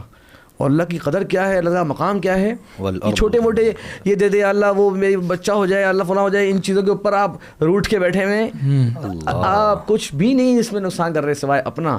اللہ کی قدر تو یہ ہے میرے بھائی، یہ چھوٹی سی تمہارے اور میرے مسئلے تو کچھ بھی نہیں ہے. والارض جميعا قبضته يوم القيامة، پوری کی پوری زمینیں جو ہیں یہ اللہ تبارک و تعالیٰ کی مٹھی میں ہوں گی قیامت کے دن. والسماوات مطویات بیمینہ، یہ 7 آسمان ہیں یہ لپٹے ہوئے ہوں گے اللہ کے ہاتھ میں، اور یہ سب اللہ تعالیٰ کے ہاتھ میں سمایا ہوا ہوگا بغیر کسی بھی قسم کی مشقت کے. سبحانہ و تعالی عما یشرکون. تو اللہ کی عظمت اگر ہمارے دل میں ہوگی تو یہ چیزیں چھوٹی موٹی جو ہمارے ساتھ حالات ہو رہے ہیں اس پہ ایک مرتبہ ہے شیخ علماء کہتے ہیں، جسے کہتے ہیں نا ایک صبر، اور اس سے اونچا مرتبہ ہے رضا کا. انبیاء کرام جو تھے نا شیخ وہ صرف صبر کرنے والے نہیں ہوتے تھے، وہ اللہ تعالیٰ کے ان فیصلوں پر راضی بھی ہو جاتے تھے. کیوں؟ وہ شیخ اس دنیا کی زندگی کا مقصد سمجھ گئے تھے نا. وہ سمجھ گئے تھے کہ یہ جو سامنے ہو جائے گا اچھا ہو رہا ہے اور پیسے آ جائیں, فراوانیاں آ جائیں, صرف صحت آ جائے, یہ ختم ہو جانا ہے. یہ تو ہمیں چاہیے ہی نہیں, یہ تو چاہیے نہیں. جس طرح صحابہ کرام کا بھی یہ مزاج تھا. جیسے آتا ہے عبداللہ بن مسعود کے بارے میں آتا ہے, بلکہ عبداللہ بن عباس رضی اللہ کے بارے میں آتا ہے کہ جب ایک مرتبہ انہوں نے اپنے سامنے دسترخوان پہ وافر مقدار پہ کھانا دیکھا تو ان کی آنکھوں میں آنسو آ گئے. انہوں نے کہا ہمیں خطرہ ہو رہا ہے کہ ایسا تو نہیں کہ ہمارے اچھے اعمال کا صلہ ہمیں دنیا میں ہی ملنا شروع ہو گیا ہے ان نعمتوں کے ذریعے. مطلب وہ لوگ اس دنیا کی حقیقت جانتے تھے اور ہارڈ ورک کرتے تھے, ہارڈ شفٹس کرتے تھے, اس کے باوجود یہ ایکسپیکٹ نہیں کرتے تھے کہ اس کی وجہ سے جو ہے بینک بیلنس بڑھنا شروع ہو جائے گا, گاڑیاں آنا شروع ہو جائیں گی کیونکہ میں نے عبادت کری. نہیں, یہ تو ہم نے اس قیامت کے دن کے لیے کیا یہ کام. تو اصل بات یہ ہے کہ وہی بات ہے کہ اللہ کو جب بندہ پہچان لے گا تو پھر اس دنیا کو بھی جو اللہ نے جو تعارف اس دنیا کا دیا ہے وہ تعارف بھی انسان اس کو سمجھے گا. یہ صحیح ہے. اصل بات یہ ہے نا جو آپ نے جو کیس اسٹڈی بتائی نا, ہوتا عموماً یہ ہے کہ لوگ ملحد وغیرہ ہو جاتے ہیں کیونکہ وہ اللہ کو ایک اینگل سے پہچان رہے ہوتے ہیں. ٹھیک ہے, ایک اینگل سے. اب یہ جو پرابلم آف ایول آپ نے بتایا, یہ مشکلات الشر اس کو کہتے ہیں کہ جب شر ہے اتنا تو رب نہیں ہے اس کا مطلب, کیونکہ شر ہے. اگر رب ہے ہوتا تو شر روکنے پر قادر ہوتا, روکنا بھی چاہتا تو روک دیتا, لیکن چونکہ شر موجود ہے اس لیے رب نہیں. اب وہ ایک پرابلم آف ایول ایک اسپیکٹ ہے, ایک صفت ہے.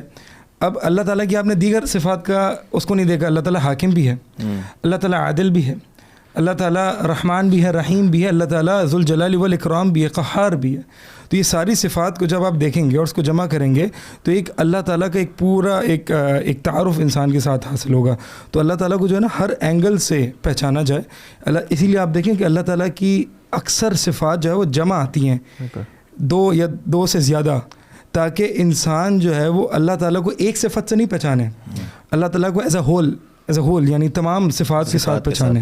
اسی لیے ہم دیکھتے ہیں یہ جو ہمارے معاشرے میں بہت زیادہ کنفیوژنز آتی ہیں کہ کوئی اللہ تعالیٰ کو محبت کے ذریعے پہچانتا ہے کہ اللہ تو میرا دوست ہے, اور ایک غیر تکلفانہ تعلق اللہ تعالیٰ سے قائم کرنے کی کوشش کرتے ہیں. ٹھیک ہے, مثال ایک میرے پاس سوال آیا تھا چند مہینوں پہلے. انہوں نے کہا کہ میں اللہ تعالیٰ سے ہر نماز میں ہر چیز جو ہے نا, کوئی بھی چیز میں اللہ تعالیٰ سے چھپاتی نہیں ہوں. میں نے کہا آپ کو تو چھپانے کی ضرورت ہی نہیں ہے اللہ تعالیٰ سے.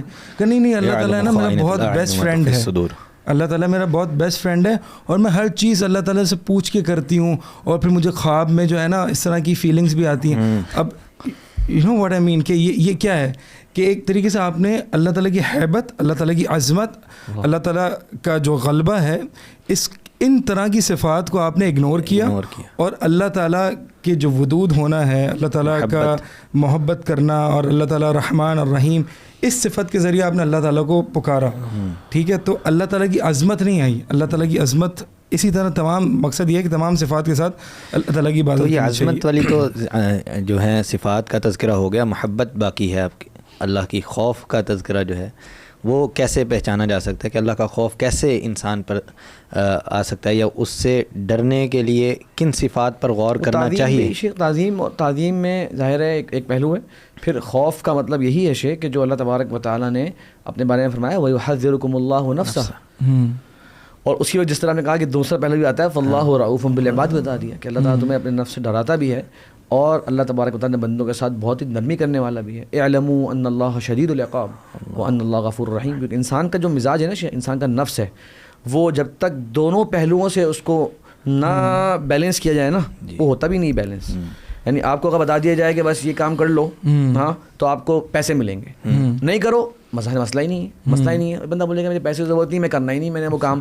لیکن بولو اگر آپ نے یہ کام نہیں کیا تو آپ کو جاب سے نکال دیا جائے گا, بونس ملے گا اگر کر لو گے, اگر نہیں کیا تو جاب سے چھٹی. تو وہ فوراً سے انسان جو ہے نا وہ کرنا بھی چاہے گا, بونس بھی لینے کے لیے اور جاب بھی تاکہ جو ہے وہ سیکیور کر لے. تو دو پہلو جب بھی ایک انسان کو بتائے جاتے ہیں نا, جیسے چھوٹے بچے کو آپ بولتے ہیں مثال کے طور پہ, علماء نے مثال دی بھی اس طرح کی سمجھانے کے لیے. آپ ایک بچے کو بولتے ہیں بیٹا آپ اپنا ہوم ورک پورا کرو گے تو میں آپ کو ایک چاکلیٹ دوں گی, وہ والی. بولے کہا ماما کون سی چاکلیٹ ہے؟ انہوں نے کہا وہ والی چاکلیٹ ہے. نہیں میں ماما کروں گا ہی نہیں, کیوں کہ اس کو پسند ہی نہیں ہے وہ چاکلیٹ.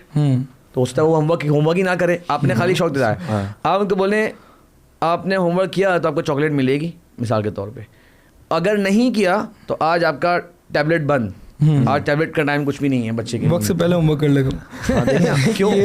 دوسرا جو جب تک وہ دوسرا پہلو آیا نا سامنے, تو پہلے تو وہ ایزی تھا کہ یار مجھے چاہیے ہی نہیں چاکلیٹ. اب اس کو پتا لگا نہیں یہ تو نقصان ہو جائے گا میرا, مجھ سے کچھ چیز روکی بھی جا رہی ہے. تو یہ ایک انسان کا مزاج ہے. تو اللہ تبارک و تعالیٰ نے شیخ کہیں کہ یہ اللہ تبارک و تعالیٰ کی بہت ساری شے کی باتیں ہیں, خاص کر قیامت کا جو ایک پورا حقیقی عالم ہے. اور اللہ تبارک و تعالیٰ نے اس دن کے بارے میں فرمایا, وہ سورۃ ذاریات کے اندر آیتیں ہیں, فورب السماء والارض, اور قسم ہے آسمانوں اور زمینوں کے رب کی, انہ لحق, بے شک یہ قیامت کے دن کا جو حالات ہیں اور جو اس دن کے معاملات ہیں یہ سچے ہیں. مثل ما انکم تنطقون, جس طرح تم بات کرتے ہو نا, یہ حق ہے نا کہ ہم لوگ بات کر رہے ہیں, کوئی ڈاؤٹ نہیں ہے کہ یار ہم لوگ بات کر سکتے ہیں یا لوگ بات کرتے ہو. اللہ فرمایا اس طرح یہ قیامت کا دن حق ہے. تو پھر قیامت کے دن کی جو باتیں ہیں شیخ, اس کے جو احوال ہیں قرآن میں حدیث میں, مسئلہ وہی نا شیخ, کیونکہ ہم لوگ اس کو دیکھ نہیں رہے تو اس پہ غور ہی نہیں کر رہے. ایک شخص جب قرآن سے دور ہے نا شیخ, قرآن کو جب پڑھ نہیں رہا تو وہ آخر کے دن کے بارے میں کیا تصور لے کے بیٹھا ہوا ہوگا. شاید تصور لے کے بیٹھا ہوا ہوگا بس اس دن جو ہے وہ ایک ترازو سا ہوگا, شاید اس میں اعمال تولے جا رہے ہوں گے, میری نمازیں ہیں 50-70 ہزار روپے جب میری نمازیں ہو جائیں گی, اور گناہ بھی ہوں گے بہرحال, لیکن اللہ کی رحمت بہت زیادہ ہے. تو اس لوگ کہتے بھی نا اللہ تعالیٰ غفور رحیم ہے, یہ کہیں کہیں اپنے مطلب کے لیے کہہ رہے ہوتے ہیں, ایسے نہیں کہہ رہے ہوں گے مثال کے طور پہ کوئی کوتاہی ہو گئی ہے تو انسان کہہ رہا تعالیٰ بہت معاف کرنے والا, نہیں, دھڑلے سے کوئی غلط کام کر رہے ہوں گے, کوئی گناہ کام کر رہے ہوں گے, بولیں گے یار تم سختی نہیں کر رہے, یار اللہ تعالیٰ تو معاف کرنے والا ہے. آپ اللہ تعالیٰ سے معافی مانگ رہے ہیں, آپ ندامت کا اظہار کر رہے ہیں, آپ تو اور جرت پیدا کر رہے ہیں اس کام کو کرتے ہوئے. ان معاملات کی تعظیم کو اور کم کرنے میں ہمارے یہاں پہ ہم دیکھتے ہیں کہ لوگ ان معاملات میں جو استہزاء بھی کرتے ہیں, جوکس بنائے ہوئے ہیں, اور موویز وغیرہ میں جو ہے اس طرح کے معاملات کی ہیبت کم کریں. کیا مسئلہ ہے, کوئی مسئلہ نہیں ہے. تھوڑا سا جیسے مجھے یاد ہے, مطلب معاذ اللہ اس طرح کی باتیں کرنی بھی نہیں چاہیے, لیکن وہ مطلب بچپن سے اس طرح کے جوک سنے کہ بھائی جنت میں جو ہے وہ لوگوں کو نعمتیں نہیں مل رہی, وہ چائے توست کھا رہے ہیں, اور جہنم میں جو ہے وہ دیگیں پک رہی ہیں.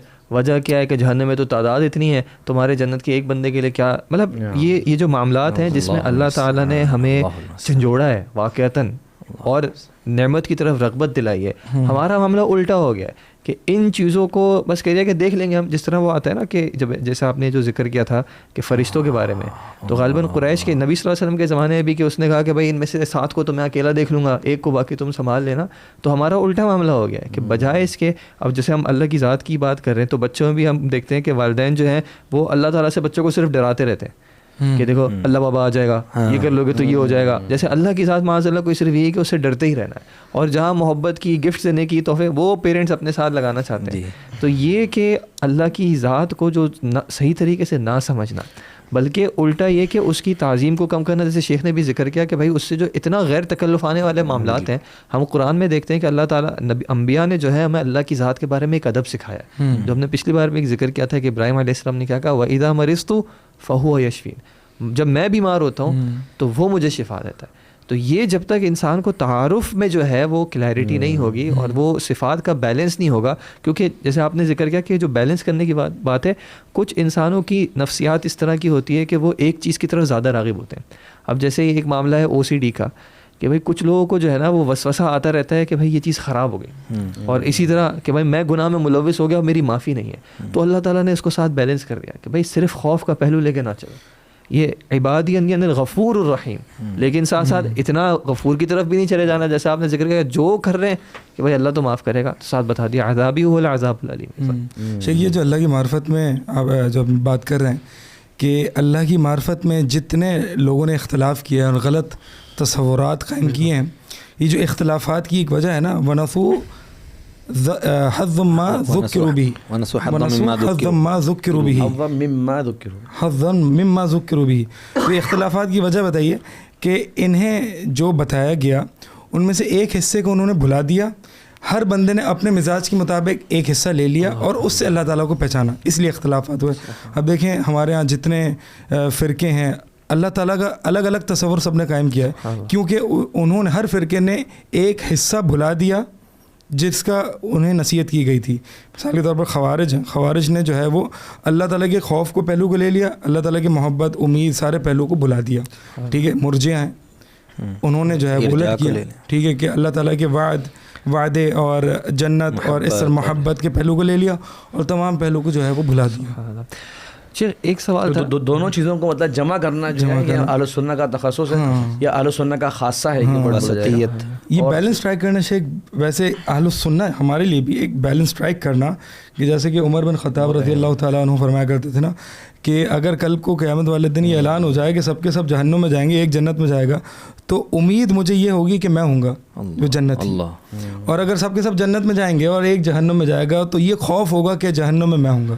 تو یہ پرفیکٹ بیلنس, ایک تو اسٹرائک ہم نہیں کر سکتے لیکن کم از کم یہ کوشش کی جا سکتی ہے کہ کہیں نہ کہیں اس کو ساتھ لے کے چلیں. شیخ اللہ کی معرفت اور اس سے تعلق کے حوالے سے ایک جو ہے نا جو پرابلم مجھے ذاتی طور پر بھی کہیں محسوس ہوئی ہے اور جتنا پتہ کیا ہے کہ دوسروں کو بھی ہوئی ہے, وہ یہ کہ بچپن میں یعنی اس زمانے میں ہوتے ہوئے بچپن سے ہم نے کچھ کارٹون کہہ لیں یا کچھ اس طرح کے تصورات ایسے دیکھے ہیں جہاں پہ رب کی ذات کا نا کوئی انہوں نے خاکہ پیش کیا ہوا ہے.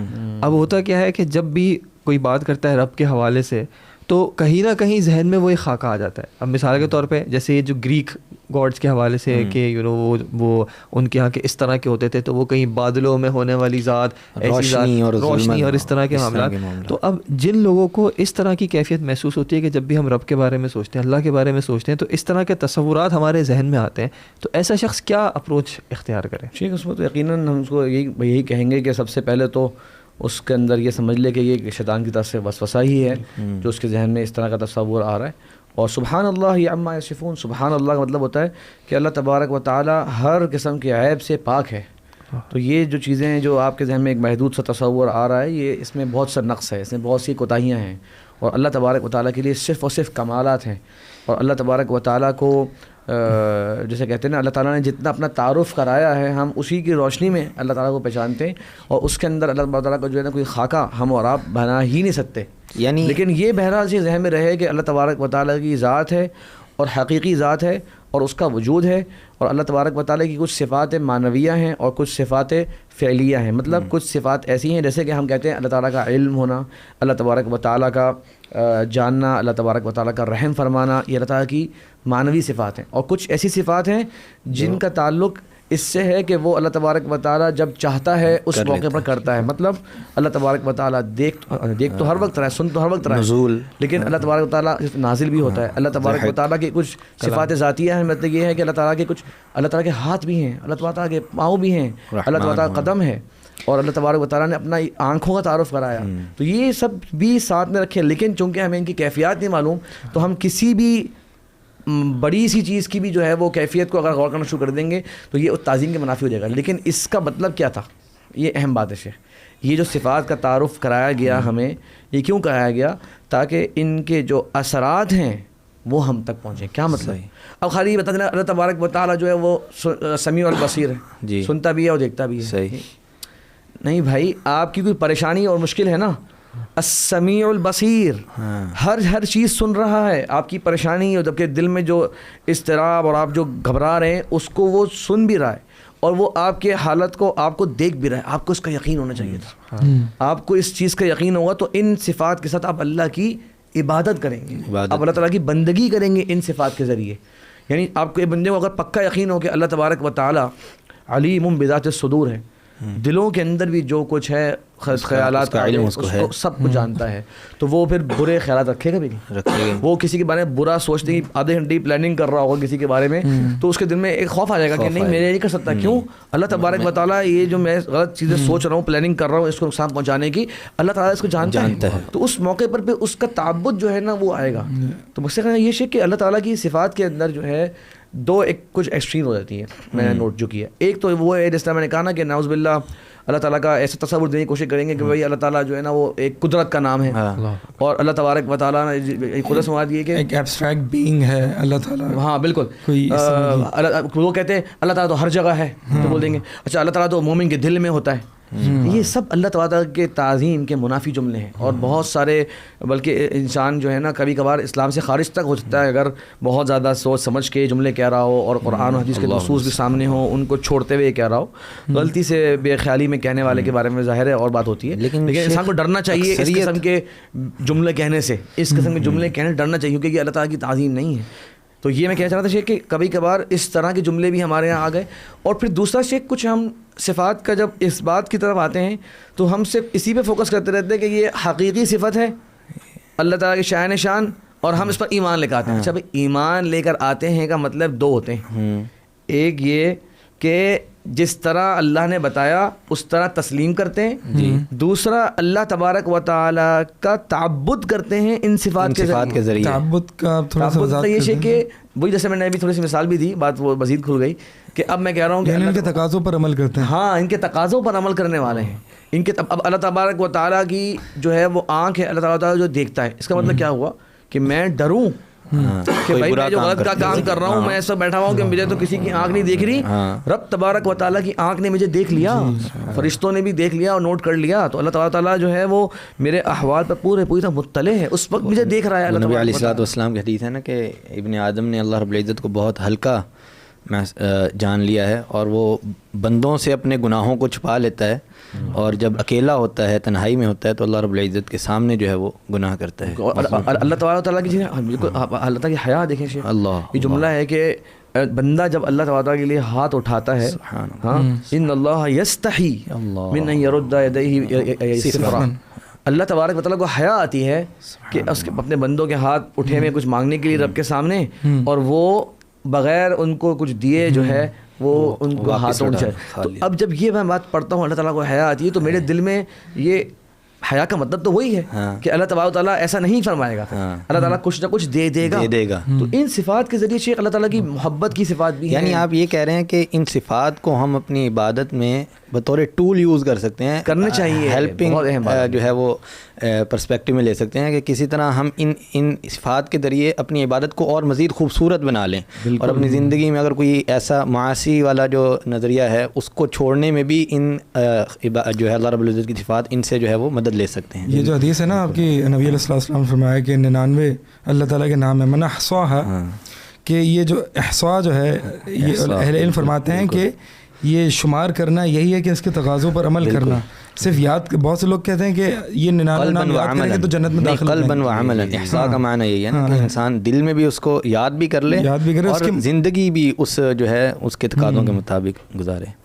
بہرحال یہ جو آپ بات کر رہے تھے نا, یہ جو ایسا یہ ایک ٹیسٹ ہے, ٹھیک ہے, یہ جو ایک امیجنیشن والی جو ٹیسٹ ہے, اور بچوں کے ذہن میں بھی, بڑوں کے ذہن, بلکہ بہت سے بڑے کے ذہن میں یہ باتیں آئی, اور یہ جتنے فرق ہے باطلہ, مشبہہ, معطلہ, یہ ساری جو گہما گہمی صفات کے باب میں ہوئی ہے, وہ اسی وجہ سے تو ہوئی ہے کہ تشبیہ اور تعطیل اس کے درمیان کوئی نہیں چل سکے.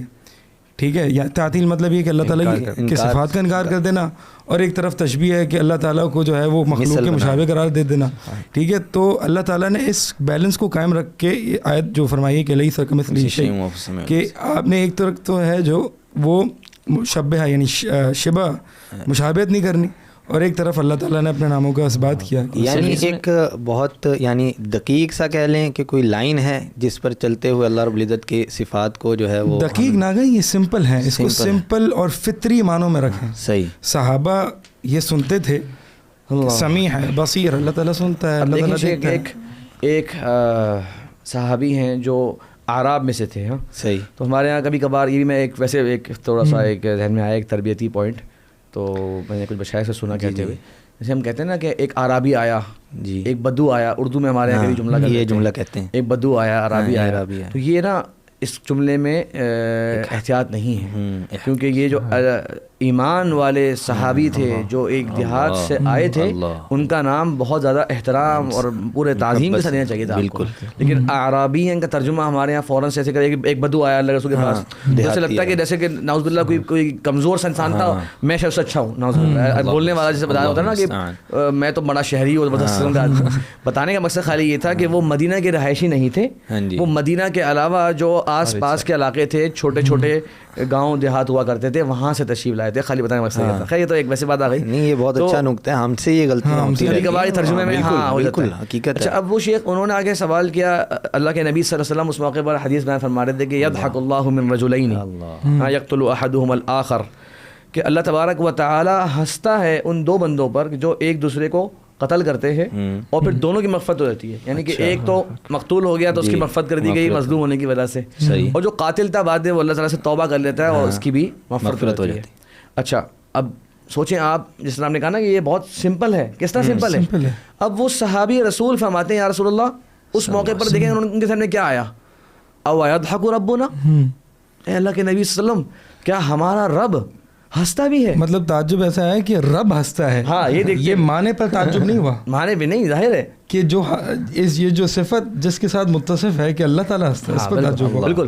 تو اللہ کے نبی صلی اللہ علیہ وسلم نے فرمایا بھلا, تو پھر ان کا جملہ کیا تھا شیخ, کتنا عظیم ان کو اللہ کی محبت دل میں آئی اس صفت کو جان کر. اللہ حقیقی طور پہ کہنے لگے اذن لن نعدم من رب یضحک خیرا, جو رب ہنستا ہے اس کی خیر سے ہم کبھی بھی محروم نہیں سبحان ہوں. اللہ. کیا دیکھیں ان کا ذہن کہاں جا رہا ہے, فوراً سے تقاضا کیا کہ جو رب ہنستا ہے نا اس کی خیر سے ہم محروم نہیں ہونے والے, مطلب اس کی رحمت, اس کی خیر, اس کی عنایتیں, اس کا لطف جو ہے نا وہ ہم کو آ کر رہے گا, ہم اس کے عنایتیں جو ہے نا وہ ضرور بضرور حاصل کر لیں گے. یعنی اس صفت سے اللہ تعالیٰ کی محبت اور اللہ تعالیٰ کی تعظیم ان کے دل میں آ گئی, اور انہوں نے کہا کہ بس اب ہم جو ہے نا اس رب کی خیر کو جو ہے وہ حاصل کرنے کی تگودوں میں لگ جائیں, بہت خیر والا رب ہے ہمارا.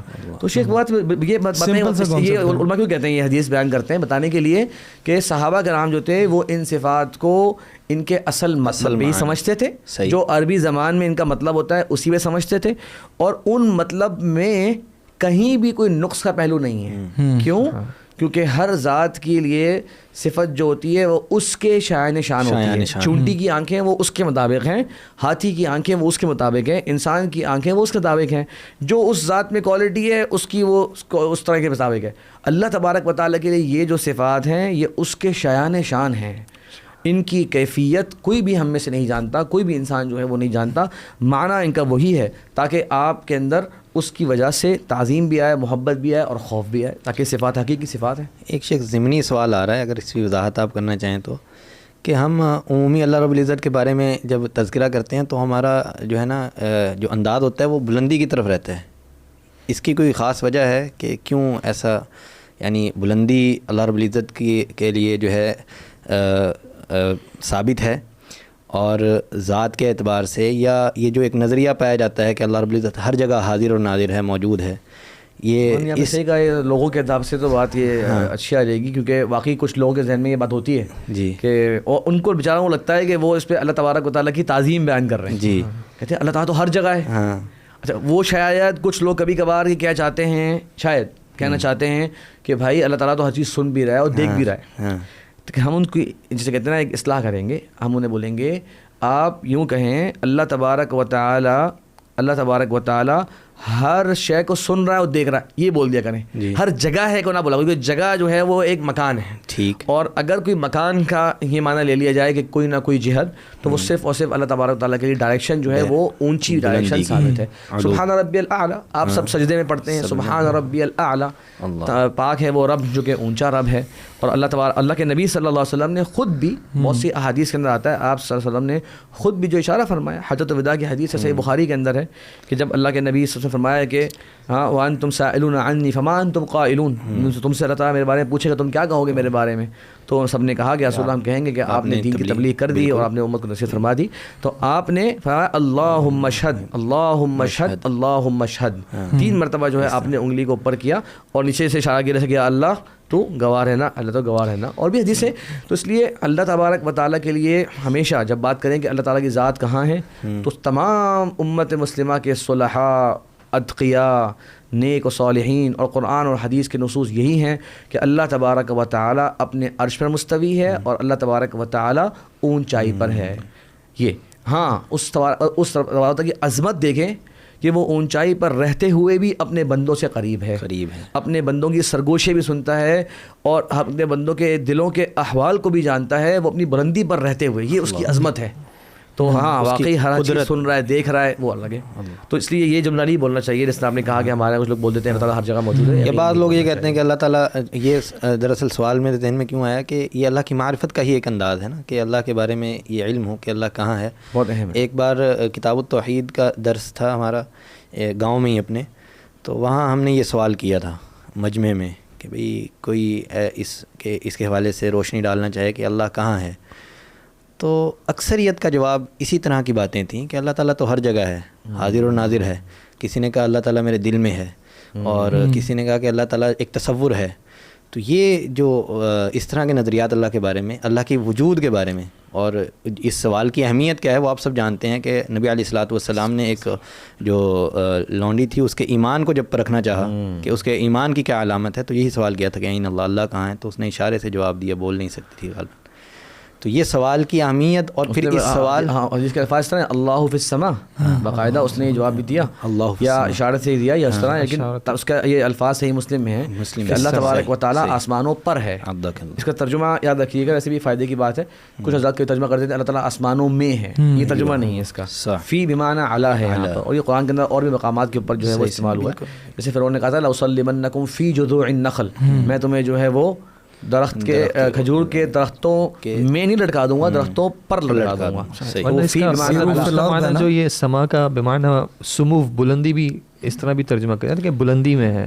یہ بھی ایک مسئلہ نہیں ہے، یہ علو کا معنی میں ہے کہ اللہ بلندی پر، لیکن یہ جو ہے نا کہ اللہ فی السماء جب بھی ہم بولتے ہیں تو اللہ تبارک و تعالیٰ آسمانوں پر ہے، مراد یہ کہ آسمانوں سے اونچا ہے. آسمانوں میں ہے کا جملہ جو ہے وہ صحیح نہیں.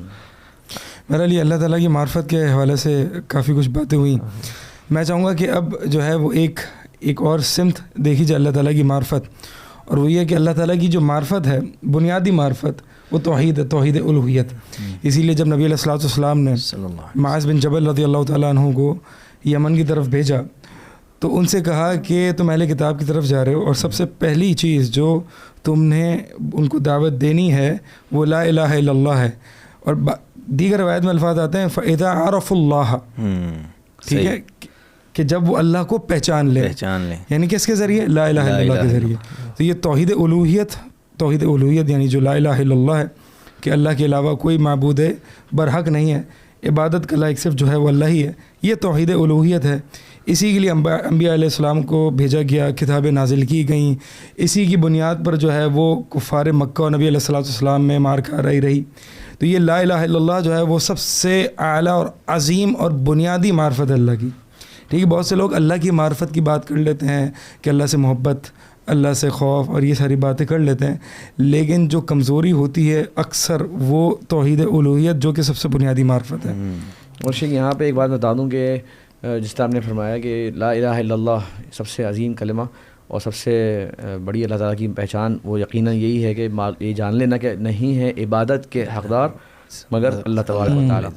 اچھا، بہت سے لوگ ہمارے یہاں کبھی کبھار میں نے یہ پوچھا کچھ اسٹوڈنٹ سے کلاس کے اندر کہ لا الہ الا اللہ کا مطلب کیا ہے؟ تو بہت سے کیا جواب دیتے ہیں اس کا؟ کہتے ہیں اس کا جواب یہ دیتے ہیں کہ اللہ کے سوا کوئی نہیں ہے. ٹھیک ہے، آپ یونیورسٹی کے اسٹوڈنٹس کی بات کر رہے ہیں نا؟ جی جی. آپ کے مدارس کے نہیں میں نے کہا تھوڑا واضح کر لیں، مجھے تو پتہ ہے، میں کہا واضح ہو جائے یہاں پہ مدارس کے اسٹوڈنٹس کا یہ حال نہیں ہے. یہ تو پھر بھی اچھا مطلب ریلیٹیولی ہمیں تو یہ بھی جواب ملتا ہے اللہ ایک ہے، اللہ ایک ہے، ہاں اللہ ہے. اور سنیں یہ بات کہ اللہ کے علاوہ کوئی نہیں ہے. اچھا، میں سے پوچھا کیا کوئی نہیں ہے؟ کیا کوئی نہیں ہے؟ کیا آپ نہیں ہو اللہ کے علاوہ؟ ہم لوگ نہیں ہیں. پھر بچائے گھبرا جاتے ہیں، پریشان. بتانے کا مطلب یہ شیخ کہ الہ جو ہے نا، الہ وہ سب سے اہم جملہ اس میں یہ ہے. الہ کہتے ہیں معبود ہو، نن آبجیکٹ آف ورشپ، ہاں، نن ٹو بی ورشپڈ ایکسیپٹ اللہ سبحانہ تعالیٰ.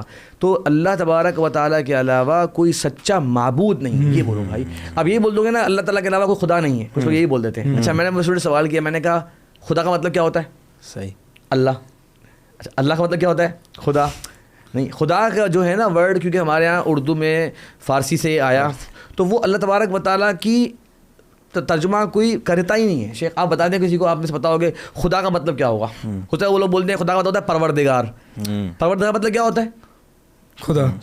دیکھیں نا، تو یہ ہم الفاظ میں کھو گئے، اور اس لفظ کو خالی ادا کرنا مقصد نہیں تھا بھائی. اللہ کے علاوہ کوئی خدا نہیں ہے، یہ بولنے سے اللہ تعالیٰ کی تعظیم ہی نہیں کر سکے آپ، جو ہم لوگ کر رہے ہیں. آج میں نے کہا نا اسٹوڈنٹس میں یقین کریں کہ میں نے سب کلاسز سے پوچھا، میں 6 سیکشن میں پڑھاتا ہوں، 6 سیکشن میں نے یہ بات پوچھی ان سے.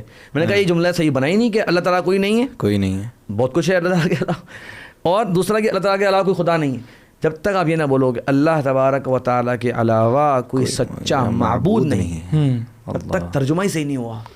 اللہ تبارک و تعالیٰ کے علاوہ کوئی عبادت کے لائق نہیں ہے. تو ایک اللہ تعالیٰ کی جو عبادت ہے وہ اللہ کی ہوگی. اور یہاں پہ عبادت میں شیخ الاسلام محمد عبد الوہاب رحمہ اللہ کا ایک خوبصورت جسے کہتے ہیں انداز, بنیادی کتاب میرے خیال میں بہت سے سننے والوں نے انہوں نے ماشاء اللہ دیکھی ہوگی, پڑھی ہوگی, کہ جو انہوں نے اصول الثلاثہ لکھی ہے کتاب, ہاں 3 پرنسپلز آف اسلام. پہلا اصل ہے اللہ تعالیٰ کی معرفت. اس میں انہوں نے 14 اقسام عبادت ذکر کیے کہ 14 عبادات ہیں جو ہم انجام دیتے ہیں جس میں خالص وہ اللہ کے لیے ہونی چاہیے. اور ان کی فقاہت دیکھیں شیخ کہ انہوں نے سب کے سب عبادات القلبیہ ذکر کری. کیوں؟ کیونکہ ظاہری عبادات تو ہر ایک سے بھی آپ پوچھ لیں, نماز کس کے لیے پڑھتے ہو؟ اللہ کے لیے. زکوٰۃ کس کے لیے دیتے ہو؟ اللہ کے لیے.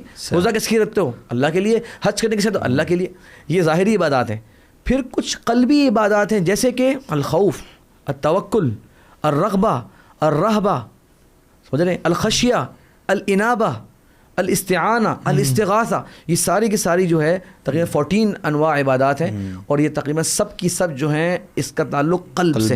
اشارہ دینے کے لیے کہ اللہ تبارک و تعالیٰ کی عبادت جو ہے وہ صرف اور صرف یہ ظاہری عبادات سے نہیں ہوتی, بلکہ یہ جو دل کی عبادات ہیں اس میں بھی صرف اور صرف آپ کا مقصود اللہ تبارک و تعالیٰ کی ذات اور اس کی رضا ہونی چاہیے. اس میں بھی آپ کسی اور کو شریک نہ ٹھہرائیں. مطلب کیا کہ یہ جو ہے کہ خشیت اللہ کے لیے خالی, کیا مطلب ہے کہ دل کے اندر ایک چھپا ہوا خوف ہونا, یہ ایمان والے کا حق ہے کہ وہ چھپا ہوا خوف جو ہے نا, وہ چاہے قبر کے سامنے کھڑا ہو, کسی ولی کی قبر کے سامنے, اس کو اس کے سامنے کھڑے ہونے سے کوئی ایسا دل میں خوف نہ پیدا ہو رہا ہو کہ ابھی کچھ مجھے برا کر دیں گے, ابھی میں نے اگر زیادہ ہل لیے یہاں پر تو کوئی اوپر سے جو ہے نا مجھے کوئی عذاب سا آ جائے گا. نہیں, یہ کیفیت خشیت والی جو ہے نا کہ دل خوف سے بھر کے عاجزی کی طرف بھر جائے, ہمبلنس اس کے اندر آ جائے, یہ اللہ کے لیے ہونی چاہیے خالی.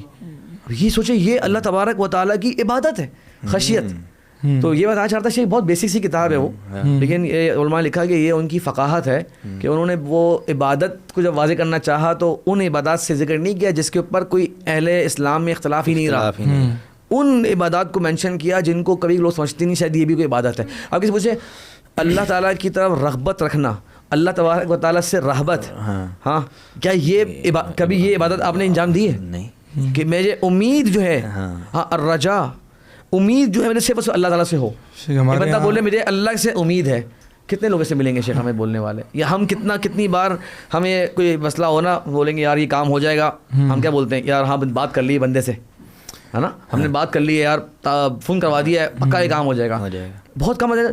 اللہ کی ذات سے مجھے امید ہے کہ میرا کام ہو جائے گا. ہمارے یہاں جو عبادت کا کنسیپٹ ہے نا وہ یہی ہے, ظاہری اپیرنٹ ایکٹس آف ورشپ. اگر آپ کے سامنے اگر کوئی کہے کہ فلاں شخص جو ہے وہ بڑا عبادت گزار ہے تو فوراً بندے کے ذہن میں آتا ہے کہ بھائی بڑا نمازی ہوگا, روزے رکھنے والا ہوگا, حج اور زکوٰۃ بہت زیادہ دینے والا ہوگا. آپ دیکھیں جو صحابہ یا سلف صالحین ابو بکر رضی اللہ تعالیٰ عنہ کے بارے میں فرماتے تھے کہ ما فضل ابو بکر الناس بکثرت صیام ولا صلاۃ ولکن بشیء وقع فی صدرہ او فی قلبہ, کہ ابو بکر رضی اللہ تعالیٰ عنہ کوئی بہت زیادہ نماز اور روزے رکھنے والے, نماز پڑھنے والے نہیں تھے. ابو بکر کو جو دیگر صحابہ پر جو ہے وہ فضیلت اس لیے حاصل نہیں تھی کہ بہت زیادہ نمازیں پڑھتے ہوں گے صحابہ سے کسی زیادہ, بلکہ ولیکن بشیء وقع فی قلبہ, کہ جو ابو بکر رضی اللہ تعالیٰ عنہ کے دل میں جو اسٹیبلش ہو گئی تھی نا, اس چیز سے ابو بکر دیگر صحابہ پر فضیلت لے گئے تھے. اور اہل علم فرماتا ہے بعد میں کہ الذی وقر فی قلب ابی بکر, کہ وہ چیز جو ابو بکر رضی اللہ تعالیٰ عنہ کے دل میں اسٹیبلش ہو گئی تھی, مضبوط ہو گئی تھی, ثابت قرار پا گئی تھی, وہ 2 چیزیں تھیں, حب اللہ والنصیحۃ للمخلوق, اللہ کی محبت اور لوگوں کے لیے خیر خواہی. تو مقصد یہ بتانا کہ جو انسان قلبی اعمال سے اللہ کا قرب حاصل کر سکتا ہے وہ ظاہری اعمال سے اس طرح نہیں کر سکتا. تو بات بہرحال یہی چل رہی تھی کہ توحید الوہیت کی, لا الہ الا اللہ کی, اور یہ حال جو آپ نے بتایا یہ تو اکثریت کا یہی حال ہے کہ لا الہ الا اللہ کا مطلب نہیں پتہ, الہ کا مطلب نہیں پتہ, معبود کا مطلب نہیں پتہ, عبادت کا مطلب نہیں پتہ. ٹھیک ہے, وہ غیر اللہ کو پکار رہا ہوگا اور کہے گا میں عبادت تھوڑی کر رہا ہوں, میں تو صرف بلا رہا ہوں.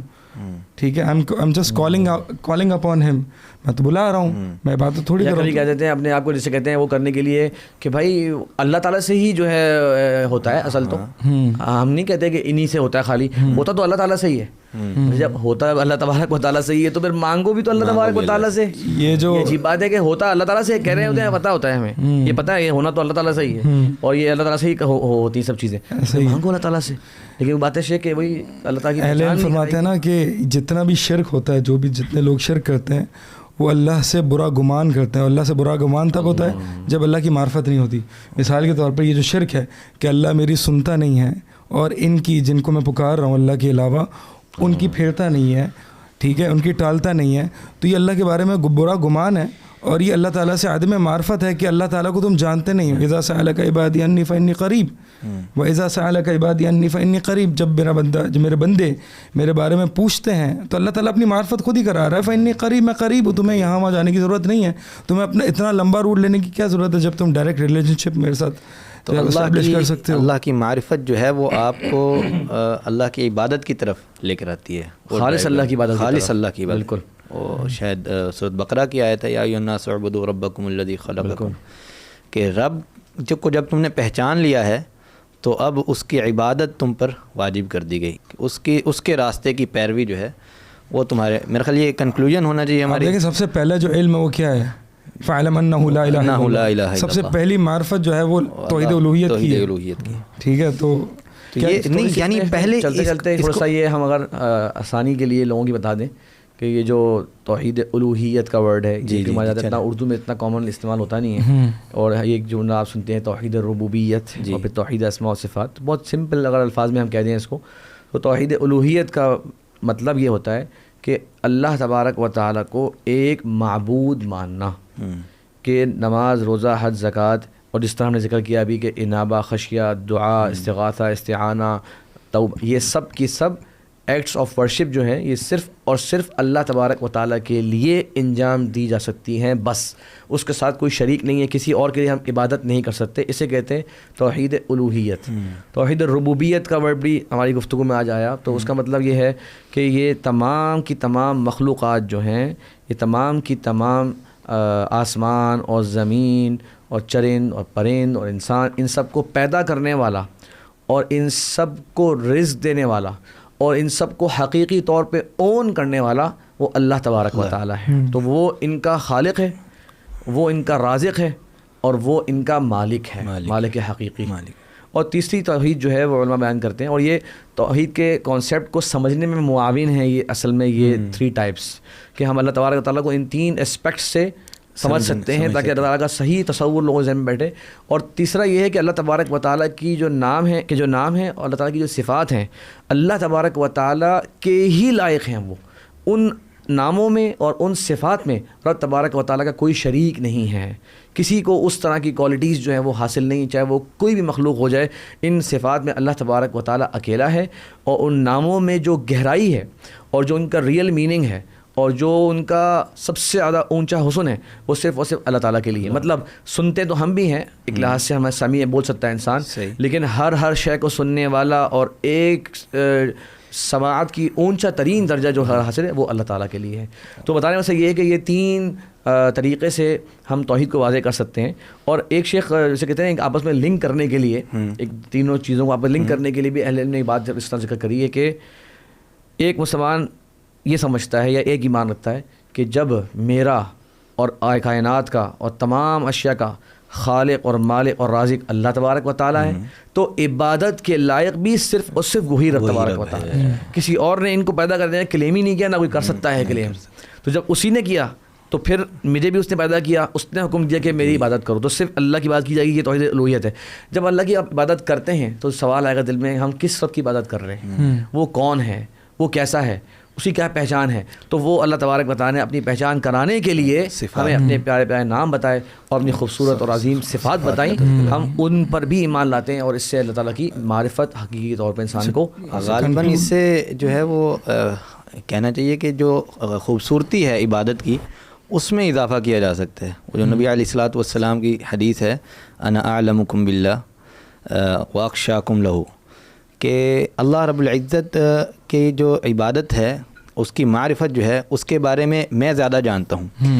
یہ جو فرمان تھا اللہ کے رسول کا, آپ نے مشہور روایت سنی ہوگی حدیث میں کہ 3 شخص آئے آ کر امہات المومنین سے سوال کیا کہ اللہ کے رسول کے کیا معاملات ہیں زندگی کے، عبادت کے، اللہ سے کیسا تعلق ہے. اور پھر جاتے ہوئے انہوں نے یہ دعویٰ کیا کہ ہم تو جو ہے، ایک نے کہا کہ میں اب ساری زندگی روزے رکھوں گا، ایک نے کہا ساری زندگی قیام کروں گا، ایک نے کہا کہ میں تبتل اختیار کر لوں گا، علیحدہ ہو جاؤں گا اور بس عبادت میں اللہ رب العزت کی لگ جاؤں. تو اس موقع پر اللہ رب العزت نبی علیہ الصلوۃ والسلام نے فرمایا کہ یہ عبادت نہیں ہے.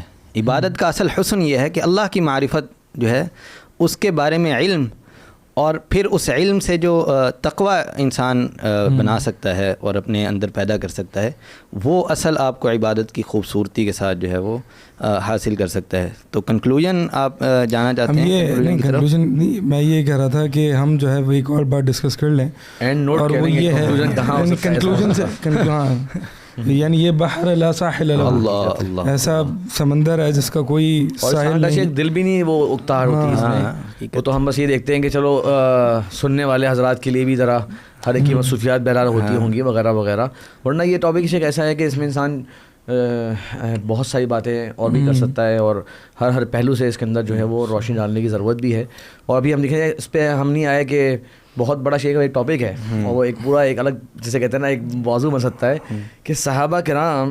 اچھا کبھی کبھار سے کیا ہوتا ہے، ہم نے بہت سی مثالیں دی ہیں آج کچھ انبیاء کرام کی اس طرح کی باتوں میں نا، کچھ لوگوں کے دل میں آ رہا ہوتا ہے کہ وہ انبیاء کرام تو پھر چوزن لوگ ہیں نا، خاص اللہ تعالیٰ کی عنایت اور خاص ان کی حفاظت.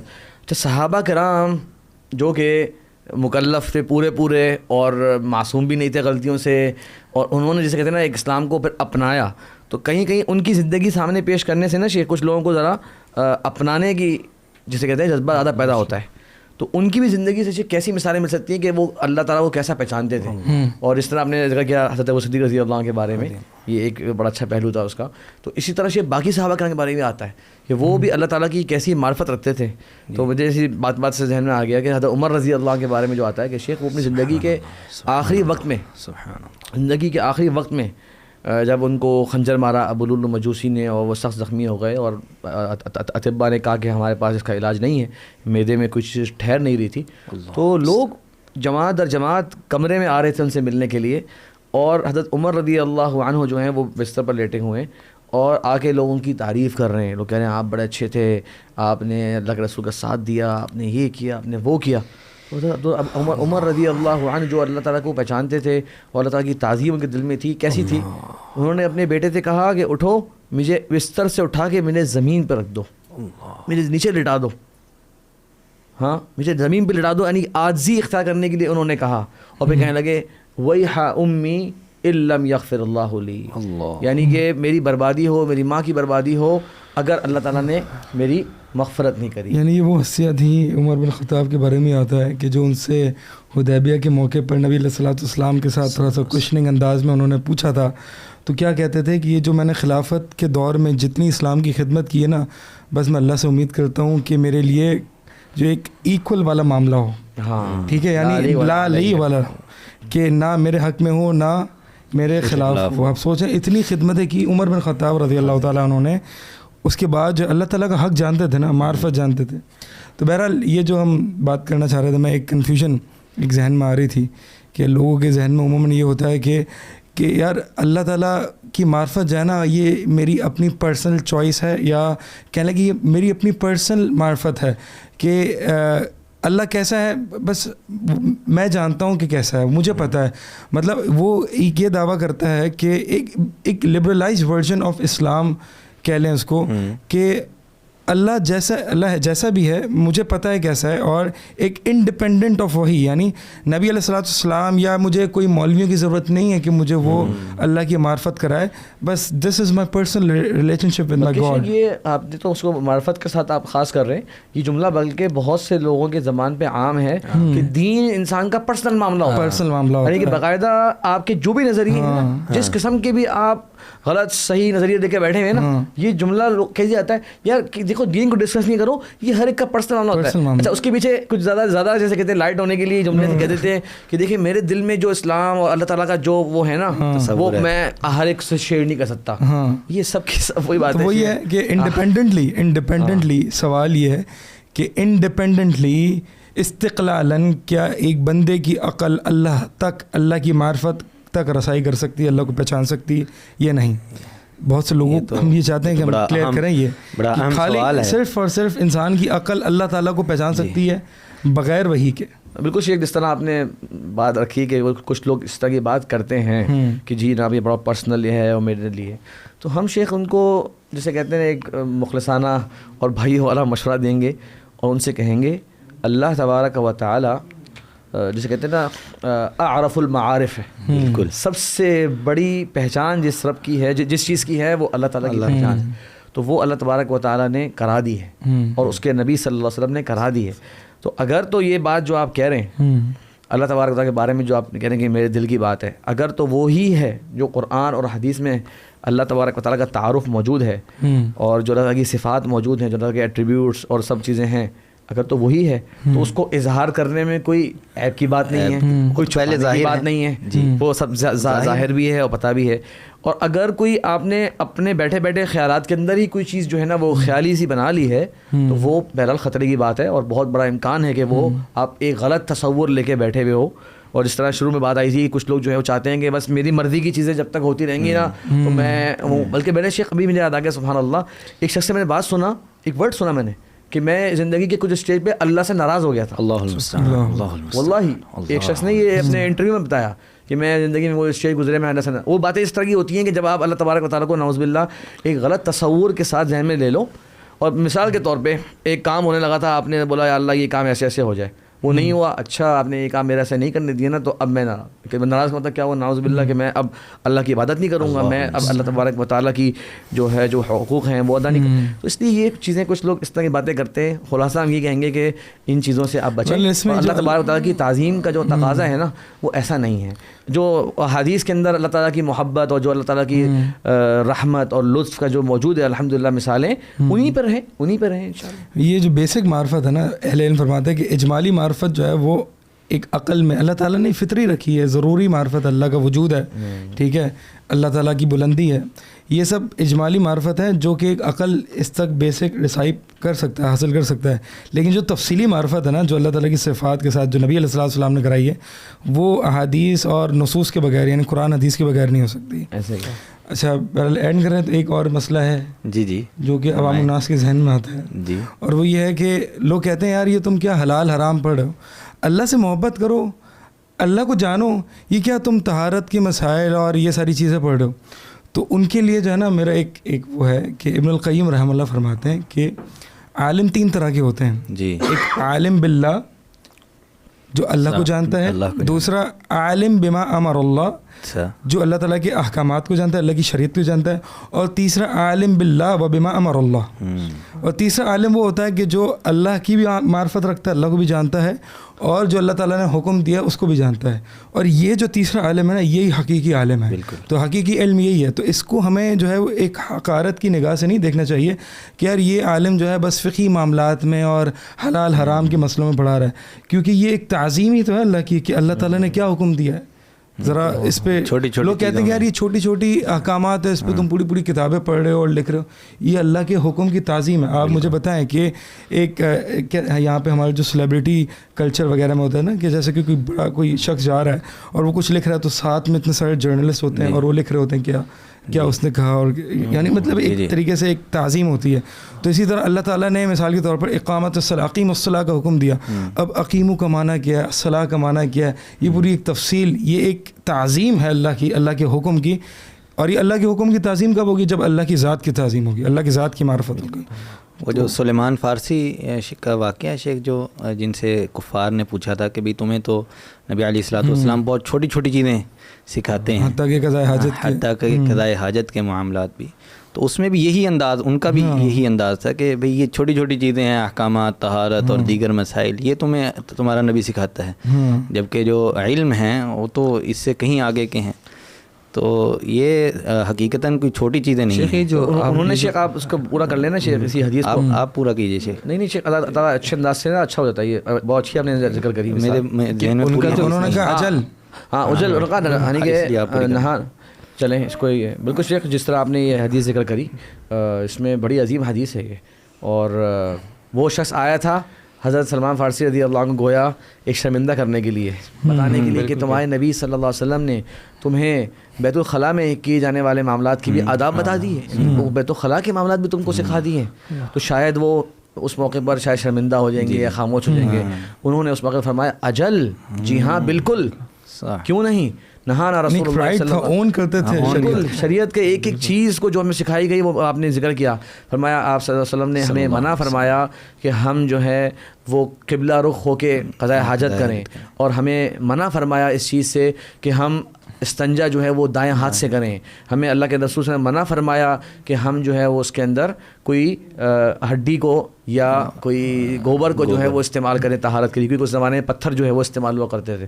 تو باقاعدہ جو اس کے ایٹیکیٹس اسلام کے اندر ہیں انہوں نے اس موقع پر ان کو بتایا کہ ہاں یہ تو اسلام کی خوبصورتی ہے. احادیث کی جو ہم کتابیں دیکھتے ہیں یعنی اس میں آپ دیکھیں جو بھی سنن ہیں وہ ساری ترتیب بھی جو ہے وہ انہی فقہی ابواب کے اعتبار سے ہوئی ہیں. یہ جو احادیث کی کتب ہیں یہ کلام کس کا ہے؟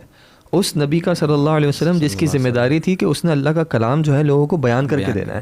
اب آپ صلی اللہ علیہ وسلم اس دنیا میں ایک بہت لمیٹڈ ٹائم کے لیے تھے، اور نبوت کے بعد کا اگر ہم عرصہ دیکھتے ہیں تو بہت لمیٹڈ ٹائم تھا.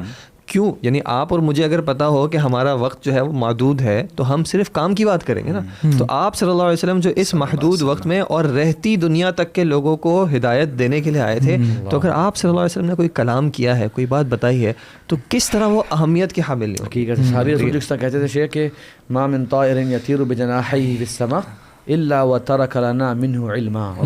کوئی بھی پرندہ آسمان پر پھڑپڑا نہیں رہا اس وقت اور اپنے پرندے پر لے کے اپنے گھوم نہیں رہا اللہ کہ اللہ کے نبی صلی اللہ علیہ وسلم نے ہمیں اس کا علم دیا، بتایا کہ کون سا پرندہ حلال ہے اور کون سا پرندہ جو ہے وہ حرام ہے، کس کو حلال کر سکتے ہو کس کو نہیں کر سکتے. تو یہ تو سبحان اللہ شیخ سارے کے سارے شریعت کی جو تفصیلات ہیں. حقیقت بات یہی ہے، جو جملہ ہم اس کو اینڈ بھی کر سکتے ہیں شیخ اس بات کے اوپر اگر آپ بہتر سمجھیں کہ شریعت اسلامیہ سے جتنا بھی تعلق اور جتنی بھی معرفت اور جتنا بھی اس کا مدارسہ مذاکرہ حاصل ہو نا انسان کا، وہ انسان کو اللہ سے قریب ہی کرے گا. اور اللہ کے قریب ہونے کا ذریعہ جو ہے نا وہ علم کا راستہ ہے، وہ طلب العلم ہے، وہ قرآن کا علم ہے، وہ حدیث کا علم ہے، وہ اللہ کے نبی صلی اللہ علیہ وسلم کی باتوں کو پڑھنا ہے. وہ علماء اسلام نے، علماء اسلام کی باتیں کیا ہیں بھائی؟ علماء اسلام کی باتیں وہ باتیں جو آپ صلی اللہ علیہ وسلم کے کلام کی وضاحت کر رہی ہیں اور اللہ تعالیٰ کے کلام قرآن مجید کی وضاحت کر رہی ہیں. یہ علماء اسلام بھی قابل تعظیم ہے اور یہ علماء اسلام بھی قابل احترام ہے جب تک وہ بات وہی کر رہے ہیں جو اس کی دلیل قرآن اور حدیث سے دے رہے ہیں. تو یہی ایک ذریعہ ہے کہ اس طریقے سے انسان جو ہے وہ اللہ تبارک و تعالیٰ کی معرفت بھی حاصل ہوگی اس کو، اور جب معرفت حاصل ہوگی تو یقینی طور پہ وہ اللہ تبارک و تعالیٰ کی اس کے ذریعے تعبد بھی کرے گا، عبادت بھی کرے گا، اور اللہ تعالیٰ کی حق تعظیم بھی کرے گا جو اللہ تعالیٰ کا حق ہے. بلکہ ایک بندے کو جب اپنے رب کی معرفت ہوتی ہے تو اس کا رب جو ہے وہ اس پر تعجب بھی کرتا ہے. ٹھیک ہے، جیسے کہ حدیث میں آتا ہے نا کہ ایک بندہ گناہ کرتا ہے تو اللہ تعالیٰ جو ہے وہ اللہ تعالیٰ سے وہ معافی مانگتا ہے، اللہم اغفر لی، اللہ میں نے گناہ کر لیا مجھے معاف کر دے. اللہ تعالیٰ جو ہے وہ بڑا ایک تعجب والے انداز میں ملائکہ کے سامنے کہتا ہے کہ اذنب عبدی ذنبا، میرے بندے نے گناہ کیا، فیعلم ان لہ ربا، اور وہ یہ بھی جانتا ہے کہ اس کا کوئی رب ہے، ویغفر الذنب، اور وہ یہ بھی جانتا ہے کہ اس کو گناہ کو معاف بھی کرتا ہے، ویأخذ بذنب، اور وہ یہ بھی جانتا ہے کہ گناہوں پر پکڑتا بھی ہے. تو بار بار ایک حدیث لمبی ہے کہ دوسری دفعہ بھی انسان گناہ کرتا ہے، اللہ تعالیٰ پھر یہی اظہار شفقت اور یہی کلام جو ہے وہ فرماتا ہے. تیسری دفعہ اللہ تعالیٰ فرماتا ہے کہ اے بندے اعمل ما شئت فقط غفرت لک، کہ بندے جو کچھ تو چاہے تو کر، میں نے تیرے گناہ کو معاف کر دیا. تو یہ بندے کی معرفت آپ دیکھیں توبہ میں ضروری ہے، بالکل اللہ کی معرفت توبہ میں ضروری ہے. یہ جو حلال حرام کی معرفت، دین اسلام پر عمل کرنے کی ضرورت ہے. تو یہ ایک سب جو ہے نا لنکڈ ہے اللہ کی معرفت کے ساتھ، تمام چیزیں اللہ کی معرفت کے ساتھ لنکڈ ہیں. تو انشاءاللہ ہم یہیں پہ اس کو اختتام کر رہے ہیں. جی انشاءاللہ اللہ تعالیٰ ہم سب کا یہاں بیٹھنا اور جو کچھ بولا گیا اللہ تعالیٰ کی طرف سے بولا گیا، اور جو کمی کوتاہی ہوئی ہمارے اپنے نفس اور شیطان کی طرف سے تھی، اللہ تعالیٰ ہم سب کا یہاں پہ آنا اور بات کرنا قبول منظور فرمائے. آمین. جزاک اللہ. سبحانک اللہم و بحمدک اشہد ان لا الہ الا انت استغفرک و اتوب الیک.